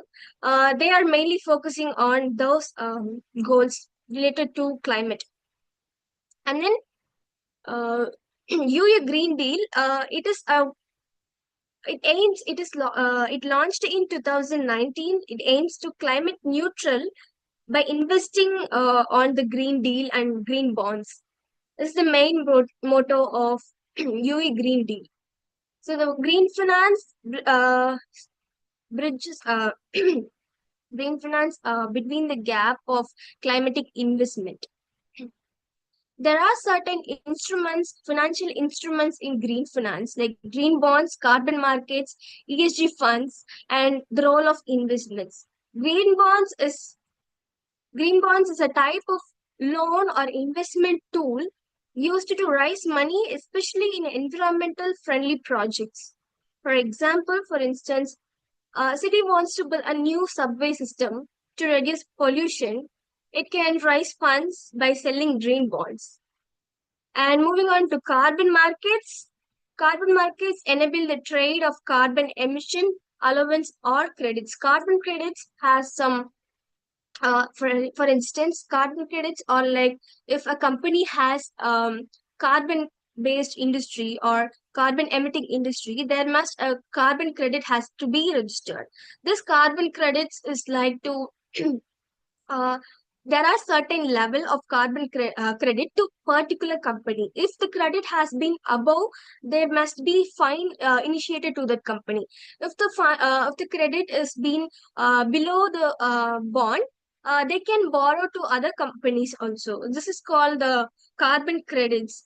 Fun fact is that Taylor Swift, a popular music industrial pop star, has also invested in carbon credit for her private jet. So everyone is focusing on carbon credit for their industries. It is one of the main motto of green finance as well.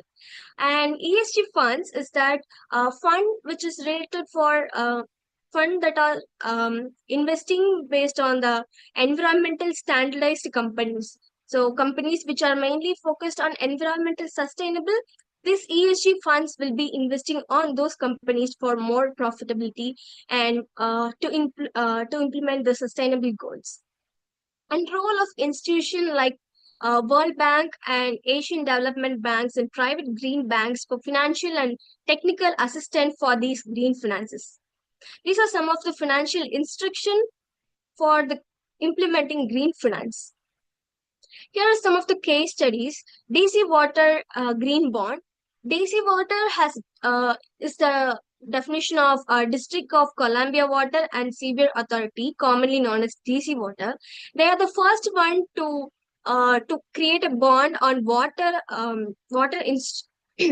infrastructure, U.S. municipal water infrastructure. Their main motive is to clean the river water project. They have been working on cleaning the river waters. Which also leads in financing. They have generated many money for the river project, issued up to $350 million for Green River project, and with the benefits of order, what 1.1 billion orders for the Green River project, and also SRI investors contributed $100 million for this project. The next case study is China's green credit policy. China has been launched this green credit policy by the year of 2012, aims to cut loans to polluting industries and to promote green finance. The issue here, the issue faced by this credit policy is poor implementation due to wage rules, weak data, and local protectionism. But some of the success have been implemented also. Jianghu's linked policy, this success of Jianghu lies between the linking of government policy implementation to perform a rationale of local offices. So there has been some downfalls also here. And also Jianghu's linked policy have also made some of the success in this particular credit policy. The next one is EU Sustainable Finance Taxonomy. This taxonomy has been influenced by the year of 2020. Early Adopter is one of the company which is focused on innovation and technological. Enel Group pioneering the use of EL taxonomy to the core operations. For example, fuel and windmills, they are focused on that, and which promotes the environmental sustainability as well. High green capex is that capital expenditure has been raised for 68.22% in the year of 2021. Even 1 year after they have been raised 68.2 capital expenditure. They have faced several challenges like evolving the report and late guidance's publication and burden the plant level as well. They focused on objectives of environmental taxonomy. So they focused on 6 objectives to build this successful 68.2 capital expenditure. They are like climate change mitigation, climate change adoption, protection of biodiversity and ecosystem, pollution prevention, and transition to circular economy, sustainable use of water and marine resources. These are the objectives followed by the US Sustainable Finance Taxonomy for early adopters company. So here comes the future. I would like to suggest some of the technologies since we are focusing on advanced technologies nowadays. So smart for investing on green finance. With a smarter way, we can implement with climate tech, AI, and blockchain. So it can form a technological implementation for smarter green finance.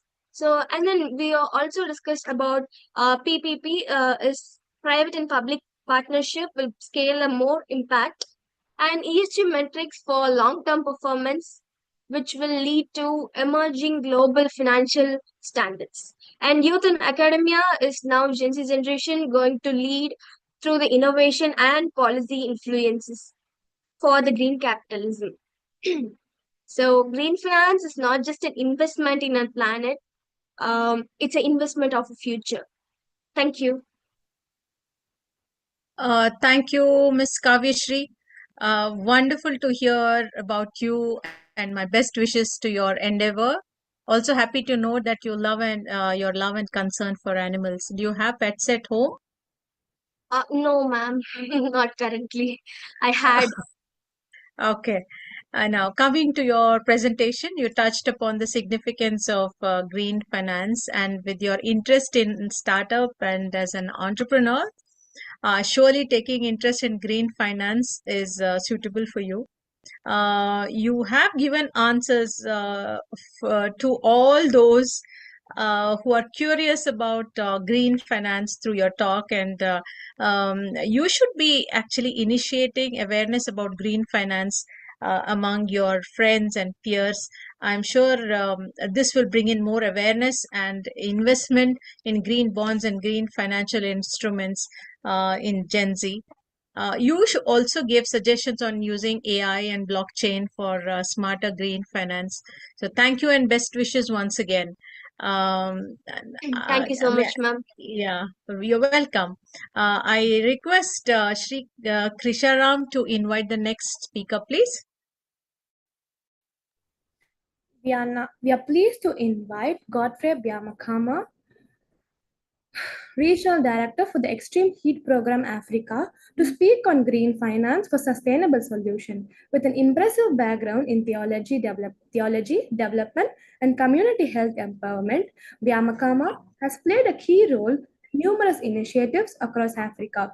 As founder of the Godfrey Biamakama Survivors Foundation for Children and other notable organizations, he brings a unique perspective on integrating sustainability and community-driven initiatives into green finance solutions. We now invite you to take over and share your valuable insights, sir. Okay, thank you so much. I'm very greatly honored this evening here in Uganda. I'm Reverend Godfrey Biamakama, and I work as the Community Health Empowerment Ministry Coordinator and Partnership Facilitator, Diocese of Chinchizi, also Regional Director for Extreme Heat Africa, as well as the founder of Rescue Souls Mission International Group, and Godfrey Biamakama Survivors Foundation for Children Initiative Uganda, a student for master's degree in theology and development, Uganda Christian University, Bishop Baramu University College, Kabale. Thank you so much for giving me this great opportunity and talking on behalf of Africa and also in Uganda in particular, about the green finance for sustainable solutions.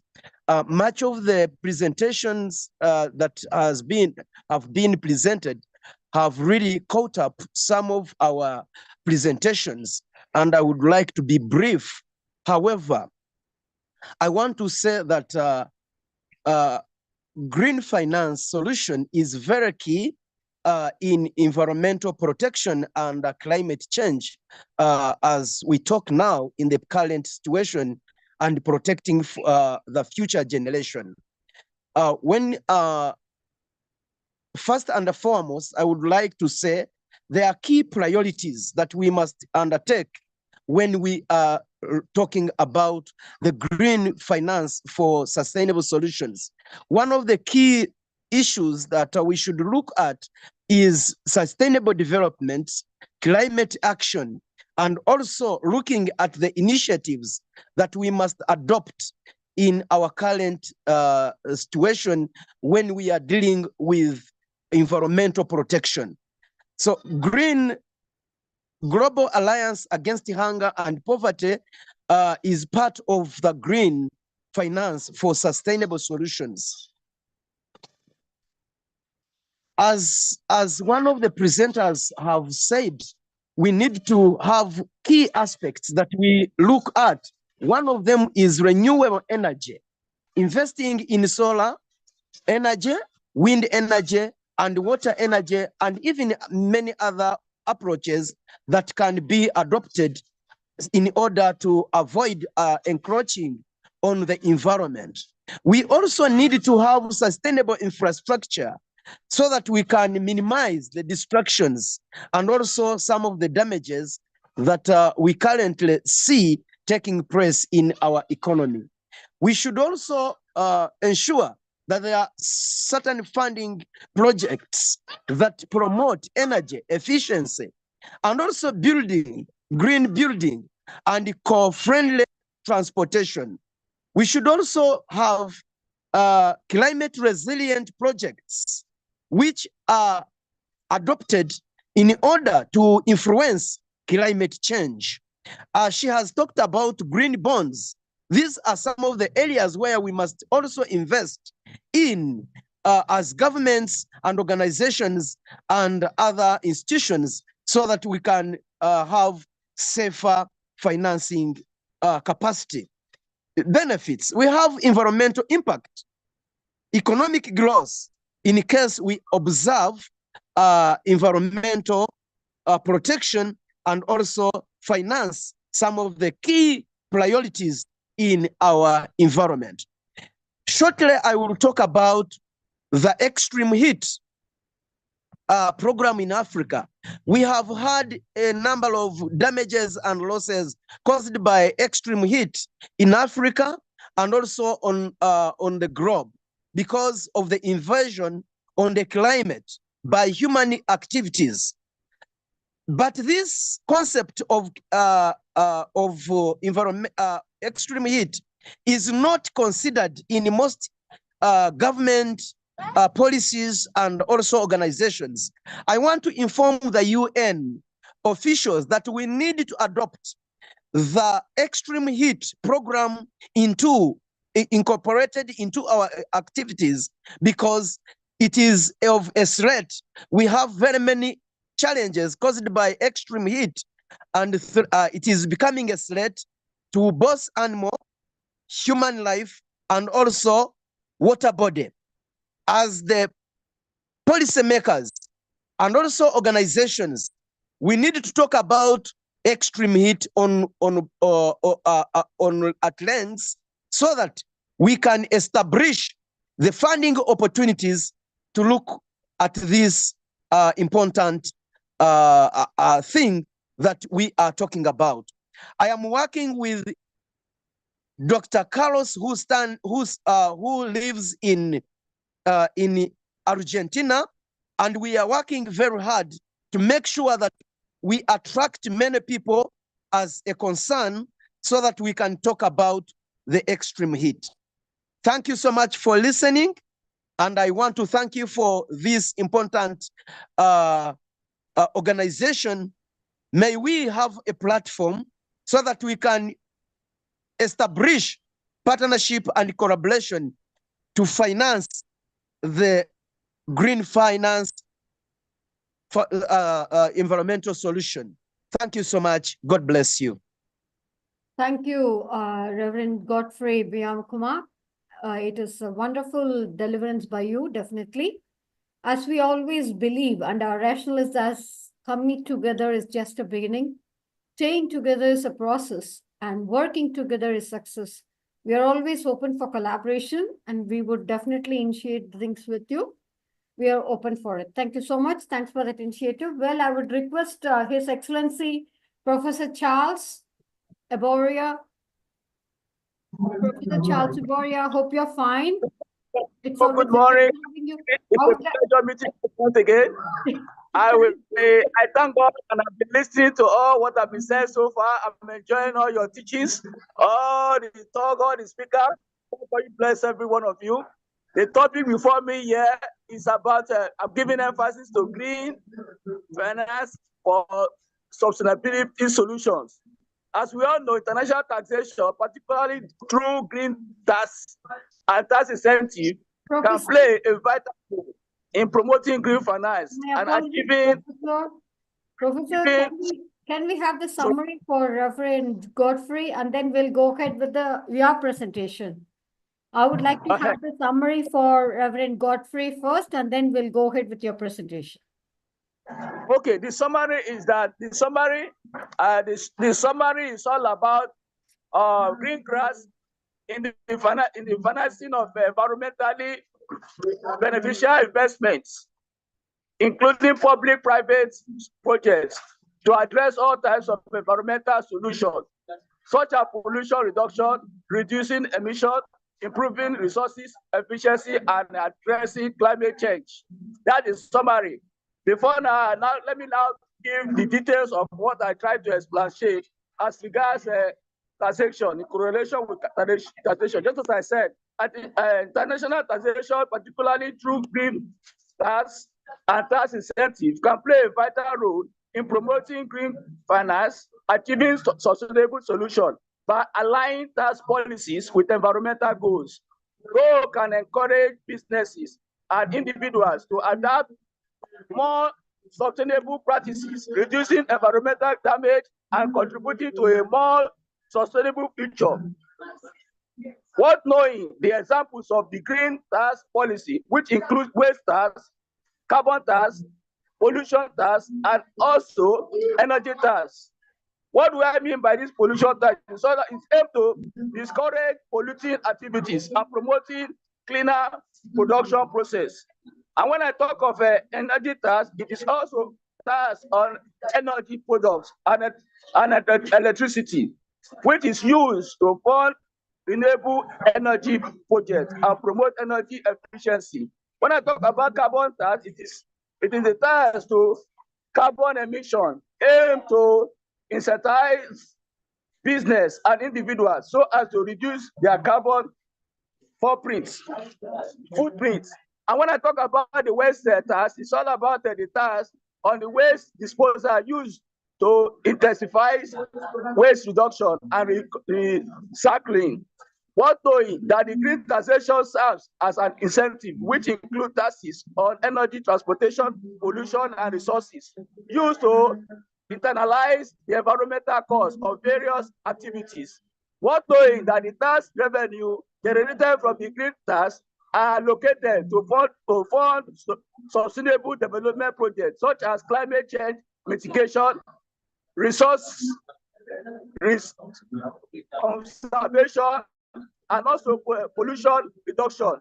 This revenue for sustainable development can help government finance public goods and services so as to contribute to SDGs, and also to ensure that the tax policy are aligned with SDG. Effective international cooperation is essential for addressing cross-border environmental issues. It will also be interesting to know that the Green Bond are a type of debt instrument used to finance green projects, and it will be more useful through tax exemptions or reduction. Green bonds are used to fund eco-friendly projects, e.g., renewable energy and clean transportation. When we are talking of clean finance, we are also looking at the area encompasses financial services that support environmental friendly activities and can be further enhanced through well-designed tax policies. And when we are looking at the role of green finance in sustainable development, it's all about promoting the balance between the economy and environmental, as well as green industry, so as to drive industrial structure, upgrading, and to achieve economic sustainable development. And sustainable finance refers to the process of taking environmental, social, and governance (ESG) consideration into account when making investment decisions in the financial sector, so as to lead to more long-term investment in sustainable economic activities and projects. It will interest us to know that we have 12 types of green finances, such as the green bond, the sustainable investment, the green equity, the sustainable bank financing, green insurance, green mutual fund, the carbon credit, the green security, and the green microfinance, and the green credit, the renewable energy credit. Also, when we talk about the green loans, we are looking at its use to support projects that help the environment, such as installing solar panel and improving energy efficiency. When we are looking at green microfinance, we are looking at our loans, our micro loans offered to small businesses and individuals involved in environmental projects. When we are looking at green security, we are looking at the area of a bond and a stock specially designed to finance green projects. And when we're looking at green mutual fund, we're looking at investment fund focused on companies and projects with a positive environmental impact. When we're looking at the green credit, we are looking at a specially designed to finance environmental projects and initiation.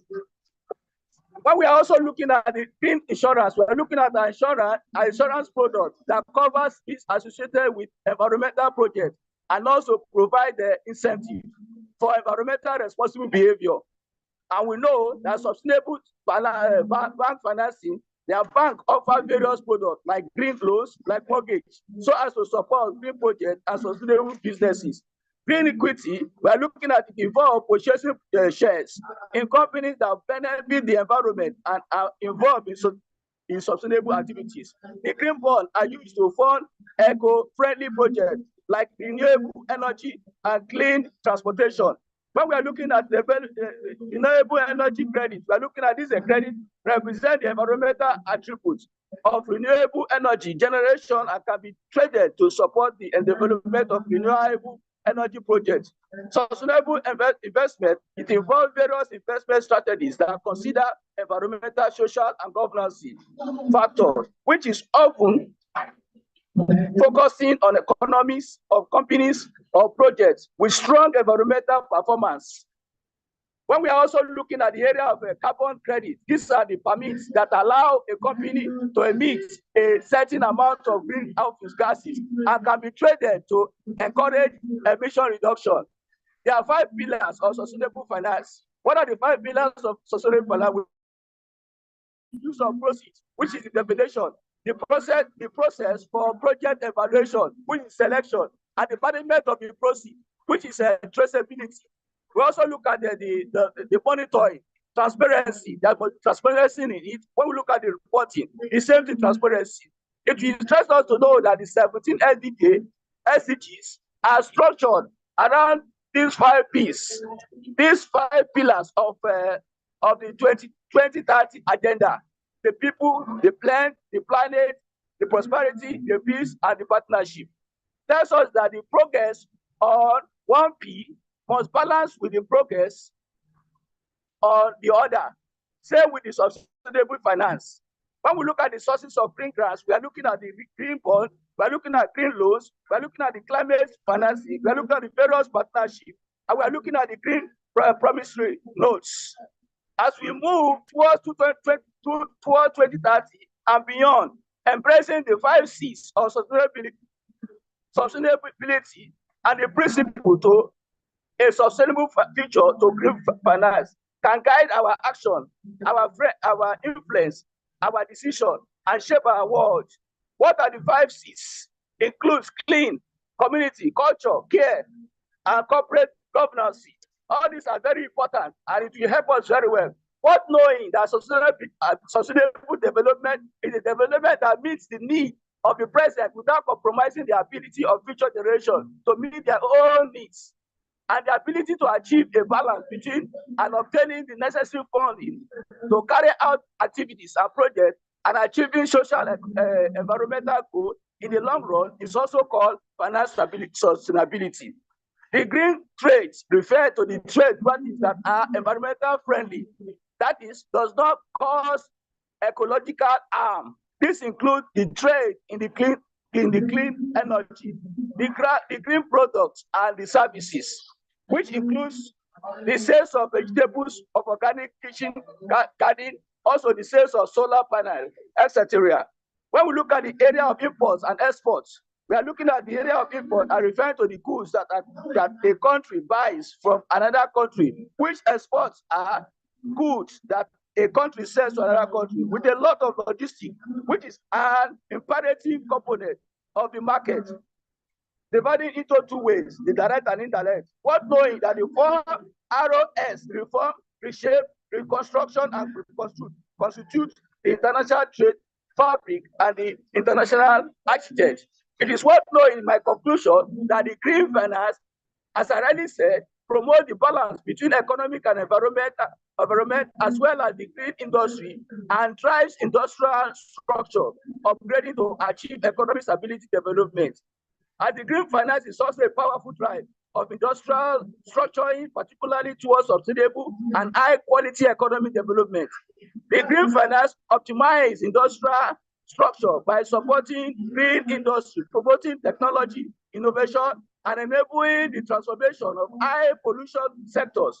This leads to a more rational and advanced industrial structure, ultimately improving environmental quality and facilitating sustainable economic growth. There are a lot of benefits of green finance. We have the area of economic growth moving towards a greener future and social justice. It is worth knowing that it is worth knowing that by embracing the green finance, we can build a more sustainable and resilient economy. Green finance enables government and business to invest in environmental friendly projects and practices. It stimulates economic growth by creating jobs and fostering innovation in green industry. It helps to protect the environment by reducing pollution, conserving resources, and mitigating climate change. It promotes practices that conserve resources such as water, energy, and reduce waste. The incentive businesses to develop and implement new technology and practices that reduce environmental impact by so doing promoting innovation. It also promotes renewable energy by funding renewable energy projects. Green finance also helps reduce reliance on fossil fuels and combat climate change. Green finance generates both financial return and measurable positive social and environmental impacts. It is also very key in combating climate change and promoting sustainability by aligning financial goals with environmental values. I would like to rest my case here. There are so many examples, there are so many things I do. Because of time factor, I give kudos to everyone that are listening. May God bless us all. Thank you to our Excellency who has given us this platform to showcase the glory of God in the area of financial green finance. And with green finance, I'm telling you, everybody will be happy. There will be transparency. There will be a lot of changes. And I pray that God will sustain every one of us. Thank you for listening. God bless you all. Thank you. Thank you, Professor. Thanks for that really philanthropic ending, but still we noted all the contents and we'll just come back to you on this. Definitely you've covered almost all the deliberations in one go. Thank you. Thank you so much. And we have got a few people who have joined. Mr. Jerry Pope. Mr. Jerry Pope. Yeah. The principal of nursing, I think, ma'am, you're representing IGEN. Principal nursing, I think you are representing IGEN. Ma'am, I'm representing Dr. MGI University. Okay, would you like to add on anything here, ma'am? They've joined us right from the beginning of the session. Yeah. Okay. All the deliberations were excellent, ma'am. We need to take finance and environment forward because as many people have told that constructing subways or whatever it is, it has to be concentrated.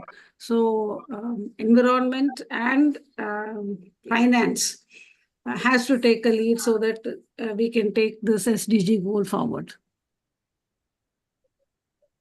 Yeah, that's true. Yeah, so definitely we will definitely do it. Dr. Anuradha, ma'am, I could see you there. Would you like to add on something there?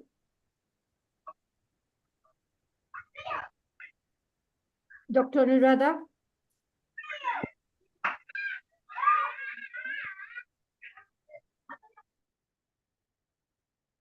Okay, moving on to now the whole summary. Mr. Jiri Bob, I think they're calling him correct. Okay, Dr. Sudhir Rana joined up. Welcome, Dr. Sudhir Rana. Ms. Jackie, I would request you to mute yourself because it's just occupying the screen. And please, hope you will understand. Please mute yourself and unpin yourself from the screen, please. Thank you. Yes, Professor Sudhir Rana. Warm welcome to you, sir. Thank you so much. Thanks for joining us. Would you like to have a note on the financial expertise that you'd like to share with us on this floor, please? Dr. Sudhir? Hello, ma'am. Good evening. Good evening. Good evening, sir. Please go ahead. Our topic is more of tax and tax in the environment, tax certainty and the progress with carbon pricing, and also BEPS. If you're very thorough with BEPS, we would like to hear from base erosion and profit shifting, and also the transparency in the exchange of information, addressing the challenges with the digitalization of the economy, and the green finance. Almost everybody has spoken about green finance. Over to you, sir. Thank you so much, ma'am. Well, I'll talk more about digital infrastructure and how simplified it has been in calculating the tax or in brought a transparency because of digital infrastructure. So, dear colleagues, as you have seen that digital infrastructure have grown over a period of time across the world, it has been but Government of India has taken an initiative. Let me talk more about from Indian perspective. They have taken an initiative of Digital India, in which the transactions have been transparent, and because of this transparency, the income calculations and the revenue that a firm generate, and even small and micro entrepreneurs, they could participate in financial inclusion. So digital infrastructure have been really helpful, which is still growing, and this has brought more transparency in calculating the total income as well as calculating the tax. Ma'am, anything specific that I can add to?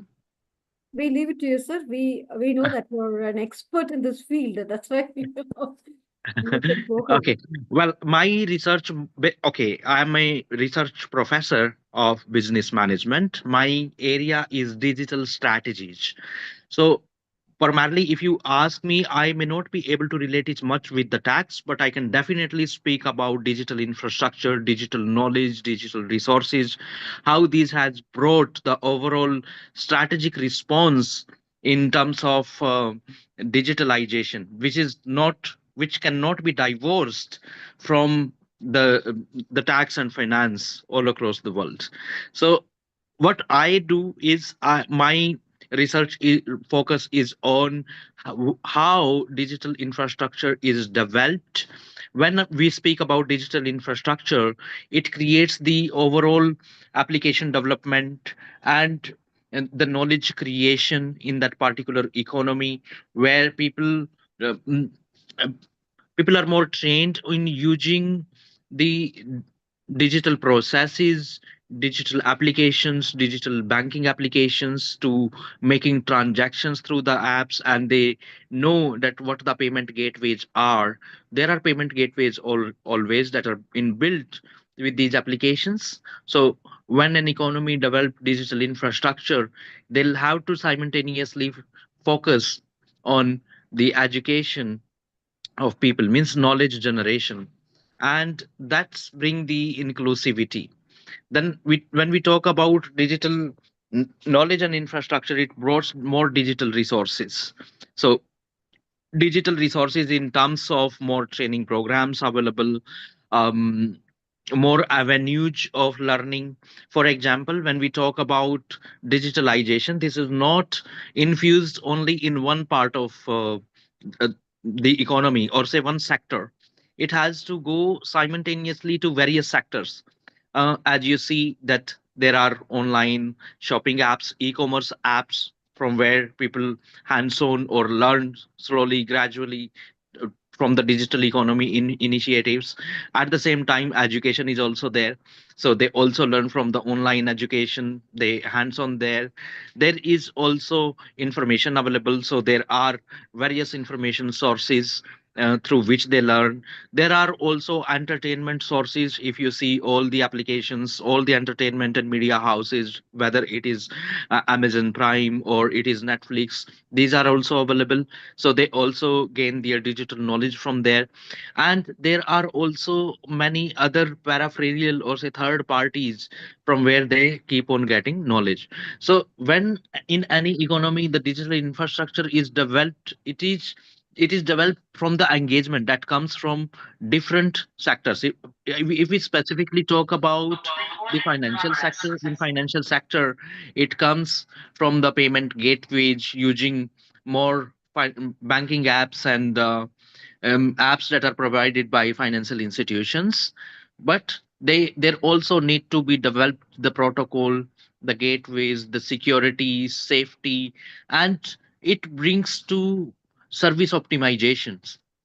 Means that an app is, when it keeps on when it is a development phase, then it requires more hands-on practices, more easy, means it need to provide easy informations, and it need to navigate um, the heads from one to another. So it's keep on developing, and the entire process of developing, I mean saving time, getting the accurate information, putting it forward into easiest ways, is called digital service optimization. So service operations optimization, digital service optimization, these are certain practices that go in the back end. And if you see that how it is developing, then different gaps are being filled by the blockchain. You must have heard about blockchain, which is there in financial sector, and most of the um, um, banks and the cryptocurrencies or digital currencies, they are trying to respond through the blockchain, which is bringing another revolution in financial market. So it all is going on from digitalization into the financial sector and others. If anybody have any specific question related to digital infrastructure, digital knowledge, digital resources, I can specifically talk about these three things, because my research is more related to these three. Yeah, you can go ahead, Professor. Like we would do the summary towards the end, and the add-ons will be added, if anything to be added to yours. If anybody would like to contribute, they would add on there. No issues. Okay. So if you see in digital resources, let me talk about. So first is digital resource. Before any economy, they think of developing themselves towards digitalization. They need to create certain digital resources. This is the first step, whether it is a company, individual, or any government or economy policy overall. Before they think that they are going to include this step in their next economic reform, they need to create certain sources, and these resources come in terms of whatever they are expecting, whether these are knowledge resource, or these are financial resource, or these are infrastructure related resource. So these resources are need to kept into the consideration that what type of resources would be required, and what type of resources they actually have, and then they seek resources from somebody who is innovating those resources, or somebody who can respond on those resources. So they need to either produce those resources or acquire those resources. This is the first step. If they do not have the adequate resources, application will not be possible, and hence the first thing that they need to do is they need to create resource or acquire resource. Then second, it comes to that when there are resource, these resource need to be bring into certain fashion that it creates that, because resources are volatile. When they will create resource, this is not that these resources are going to dominate the game or the practices for the longer period of time. These resources will be imitated, means they will be copied by others. These resources will be rare. Some resources will be rare, will be patented, will be kept as a distinguished strategy, and then some resources will be um, volatile resource. So they need to see whether these are capital resource or these are knowledge resource. They need to be kept in such a way that what are the policies and next programs that a economy or say a company is expecting to. Then they create different digital strategies. These digital strategies are of two type. One is that companies, they develop their own digital protocols. They focus on developing their own algorithms, own codes, developing their own apps, and then doing a forward and backward integration. Means whatever is required to provide these digital services, they do everything. And second is that they just use it as a surface. Means companies have their website, touch points, and then they have their applications through which they interact with the consumers or investors. This is second one. So this is the digital strategy. Means up to what instance, or what up to what extent a company would like to take the advantage of these digital efforts. And it will depend on what? It will depend on their critical resource, the resource on the first instance that we talked about, that they need to create resource or they need to acquire resource. So their bandwidth of having resource will actually help them in creating the strategy, and on the basis of strategy they develop their capacities. So next that come is the capacity development. Now they have certain resource, they also have a strategy, but these resources and strategies are not going to be limited. Whatever they have, they are either going to decrease or say outdated over a period of time. If companies will not invest more on R&D or on their resources and strategies, these will become outdated over a period of time, or this will help the organizations to grow further. So now companies need these give capabilities to the companies. Okay, let's take an example of a Yes Bank, because you are from the financial institution. So let's discuss it in taking Yes Bank as an example. Now, Yes Bank was a traditional bank, and traditional bank is getting digitalized. So first, what they need, if they would like to offer online banking to the consumers and different consumer touch to use digital banking, means tap to the card, usage of the credit card, usage of the debit card using Yes Bank application. So they will have to create certain resources. They will not be able to offer all these without having any resources.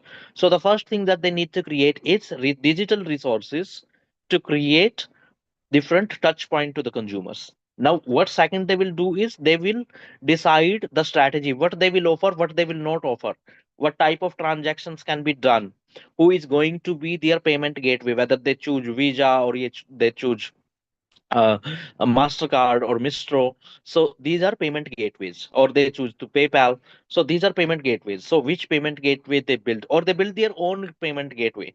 So there are different cards that that are supported by payment gateways, then it will be their strategy, that how long and what is the consumer base that they are expecting in a over a period of time.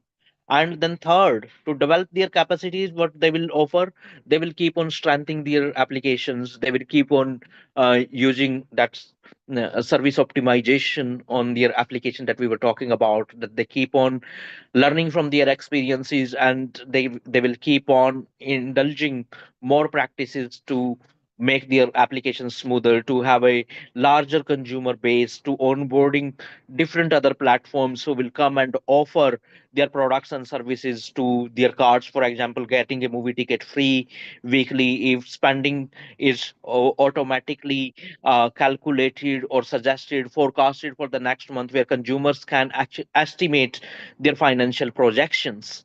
So this is one example into the banking sector. If you see the different blockchain models that are there in finance, whether this is MetaMask or it is Binance, they are there are different models in these. They are either peer-to-peer transactions they facilitate, or they look at different transaction models. So whatever transaction models they include in their strategy or in their business, they need to first see that what resources are already available with them. They need to have a different legal paradigm, or say legal process to focus on, because when it is straightly dealing with the finance with more peer-to-peer models, then they cannot do simply like a bank does, because banks are governed by national banking systems, and hence their policies are more transparent, more fixed, and standardized. But it is not in the case of blockchain financial models, because they are highly innovative products and they bring highly volatile environment for the consumers. Therefore, their in digital infrastructure and strategies will have to be very different. For example, they offer certain coins that are need to be mined. Then there are certain standardized currencies that they deal with, and these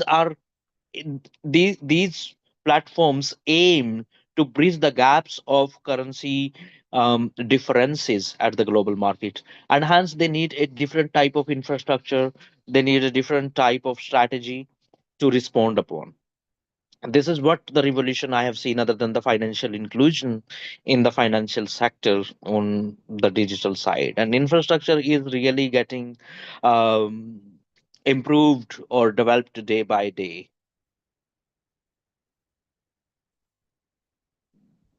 This is what I could share from my experience, ma'am. Thank you, Dr. Sudhir Rana. That was quite insightful. Almost you covered all the points of finance. And I would request to hear from Dr. Vasanthi Reena Williams and then conclude it. Sure. Thank you,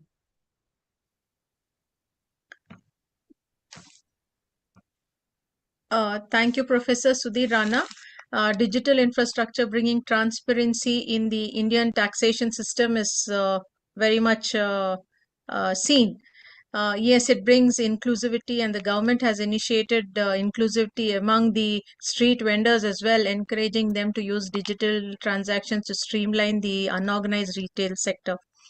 Thank you so much for your detailed talk on knowledge sharing on digital infrastructure. Thank you so much. Please, ma'am. Thank you so much. And I'm sorry for inconvenience on for kept you waiting, and so No, it's fine. It's perfectly fine because I know like you wanted to join the last minute, but still we were really very keen to hear it from you. That's why we just gave this opportunity. Sure. Thank you. Thank you, thank you, Doctor. ma'am. Thank you so Well, much, ma'am. adding on to this is, well, to conclude the whole session, the digitalization of economy, that is, combating the significant tax challenges, primarily related to international taxation of multinational enterprises, that is MNEs, and allocation of profits between jurisdictions. This is never met with. These are two pans in the balance. And to raise this, to balance this, this is being given importance. When this is given importance, the other one is going down. To maintain this balance, thereby which is getting affected is the ecosystem. Like this just goes on, and we are talking about reaching it by 2030, which is quite not far away. 5 years will just fly like this. And where are we exactly? Well, to do that, what should we know to address the challenges exactly that as OECD and G20's inclusive framework has developed 2 pillar solutions for it. The pillar 1 is the focus on the reallocation of the profits which are met to the market jurisdictions, while the pillar 2 established the global minimum tax rate of 15% throughout.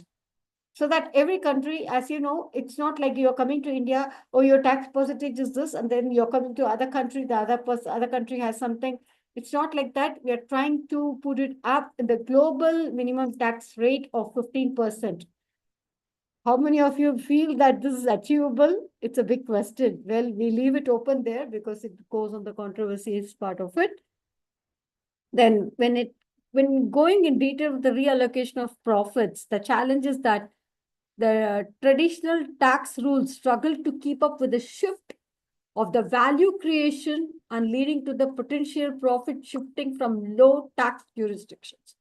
Thereby, pillar 1, that is this, aims to ensure the market jurisdictions where the customers are located, we are coming to the local community, having a right to tax a portion of the profits generated by these MNEs, even if they don't have the physical presence in those markets. Thereby, in other words, in simple words, in precisely, tax is universal. If you're doing business, if you're getting some profit, then pay tax. Colors. So next is that the mechanism of like giving examples of nexus rules, like define the circumstances under which the market jurisdiction can tax the profits on the MNEs. We can always refer to the nexus rules. Profit allocation, it will determine how much MNE's profit should be allocated to the market according to the local jurisdiction, and the dispute resolution. So everything goes on fine, everybody's happy.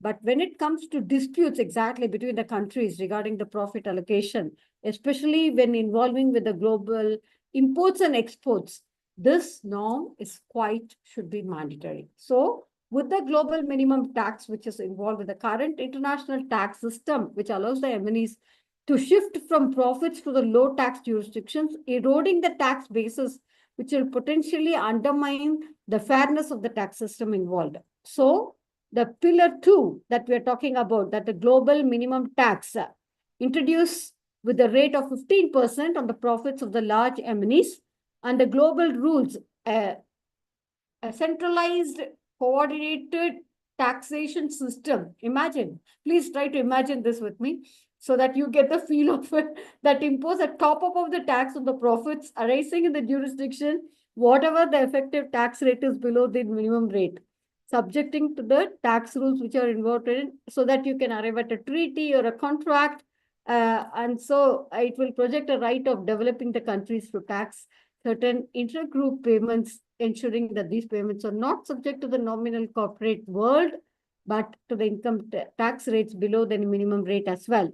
So the key considerations of the ongoing work or the implementation of these 2 pillar solutions, which are quite complex in their own way, requires a coordinated implementation by the participating countries. Thereby, PwC has conducted an economic impact assessment as well for these proposals, which will be very crucial for understanding the effects of the tax revenues in the economy. And the ongoing work with the OECD and G20's inclusive framework is that our role is that basically to create an awareness, to create knowledge, to share the best practices of this digital economy and the challenges which are involved in it. So thereby, that's what is the whole thing, if you allow me to add on to Dr. Sudhir. Thank you so much, Dr. Sudhir. Definitely. Well, we have come to the closure of the session as such. Definitely these, one thing is quite evident, what is required is a knowledge sharing is a key thing, which is a total important thing. That is on a global forum like this, the request for the transparency and the exchange of the information of exactly the taxes or the tax nuances or the tax, whichever way that we call it. Purposes is an international organization that definitely should be established, which will promote tax transparency in the exchange of information between the tax authorities and the countries, and the tax evasion and avoidance could be handled in a much more easier way. That's what we think about. And then talking about green finance, so many of us, I think every single speaker has touched about the green finance part of it. Well, we do agree with that, like it combat climatic adaptation, it comes to the climatic addressing the challenges which are involved in it, as such with the green finance and with the renewable energy, with the energy efficiency practices, environmental friendly initiatives with the ecosystems and the sustainable projects involved, creating an environmental impact on conserving the natural resources, reducing greenhouse gas emissions, promoting sustainable land use, etc.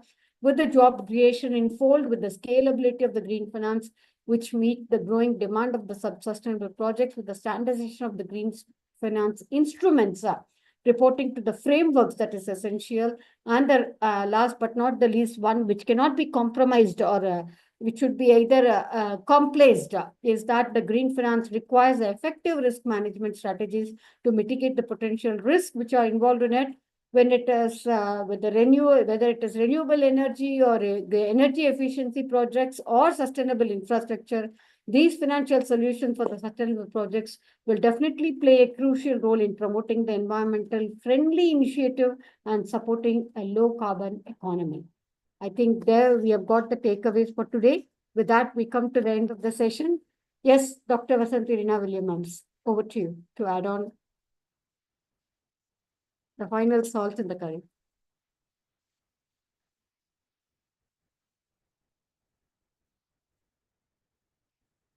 Yes, ma'am. Vasanthi ma'am, are you there?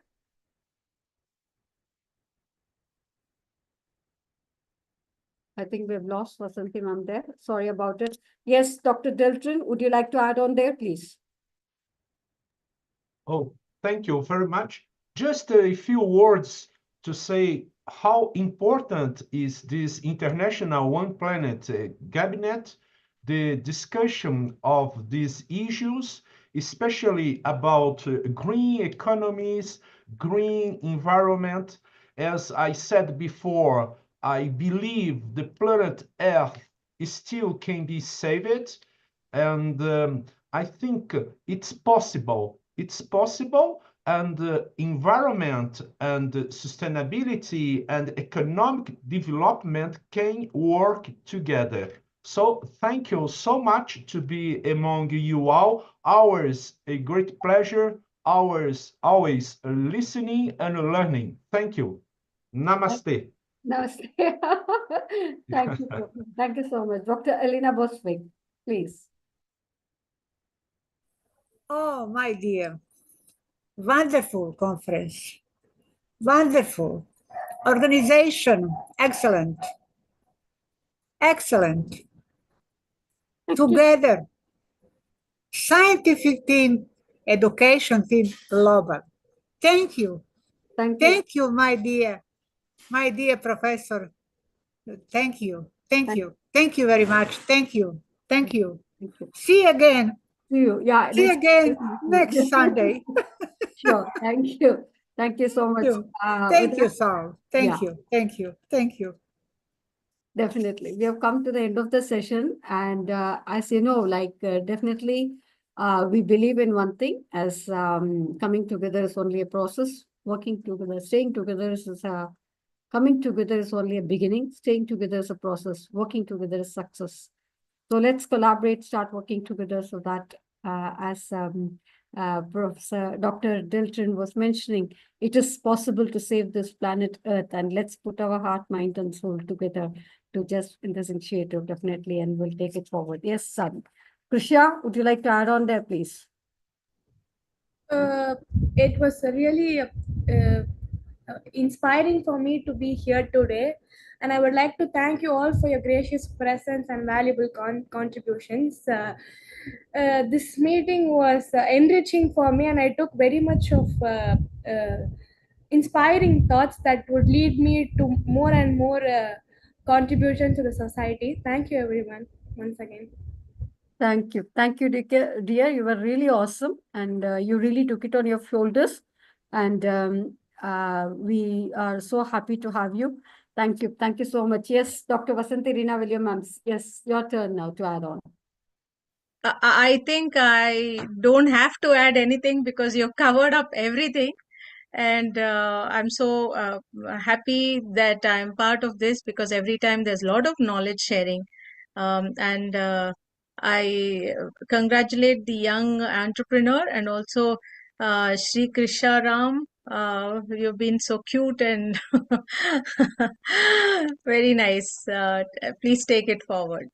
Thank you, ma'am. It was a pleasure to be here today, ma'am. Yeah. Thank you. So we would like to have you next week also. Thank you so much. Yes, Thank Dr. Padma Priya.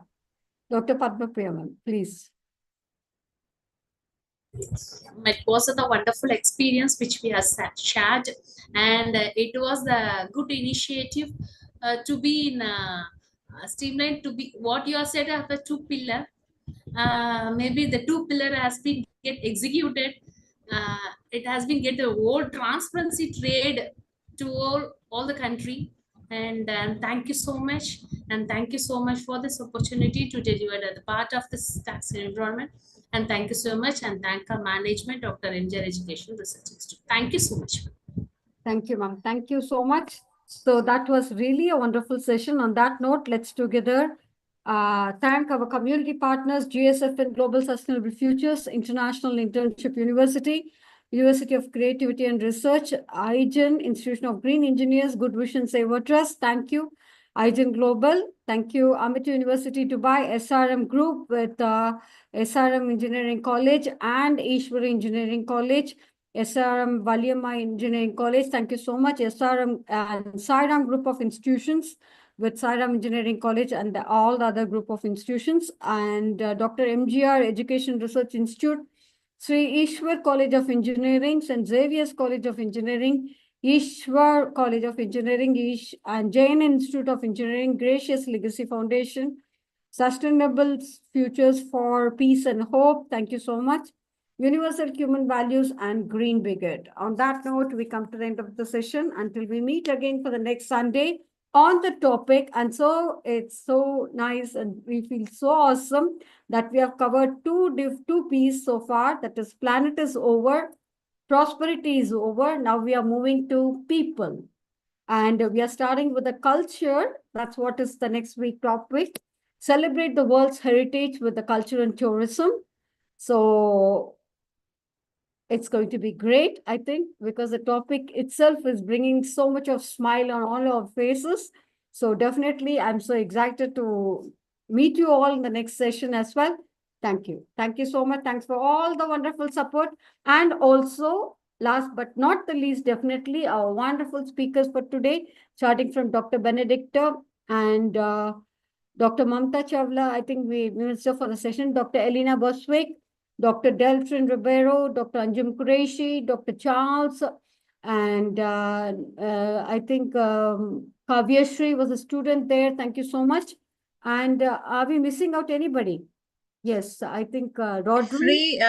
Reverend Jeffrey. Reverend Jeffrey was a wonderful speaker there again. Thank you. Thank you so much. And with all your support, the session has come to a closure. Thank you. And our great moderators, Dr. Vasanthi Reena Williams, Dr. Charles, and also Dr. Tanuja Mann. Thank you so much. Until we meet again for next week, it's bye from all of us here. Thank you. Thank you, ma'am. Thank you, dear. Thanks for the wonderful host, Sri Krisha, again. I told you, we're going to have you next week as well. Thank you. And the backstage heroes, our Niranjan and Kapil. Thank you.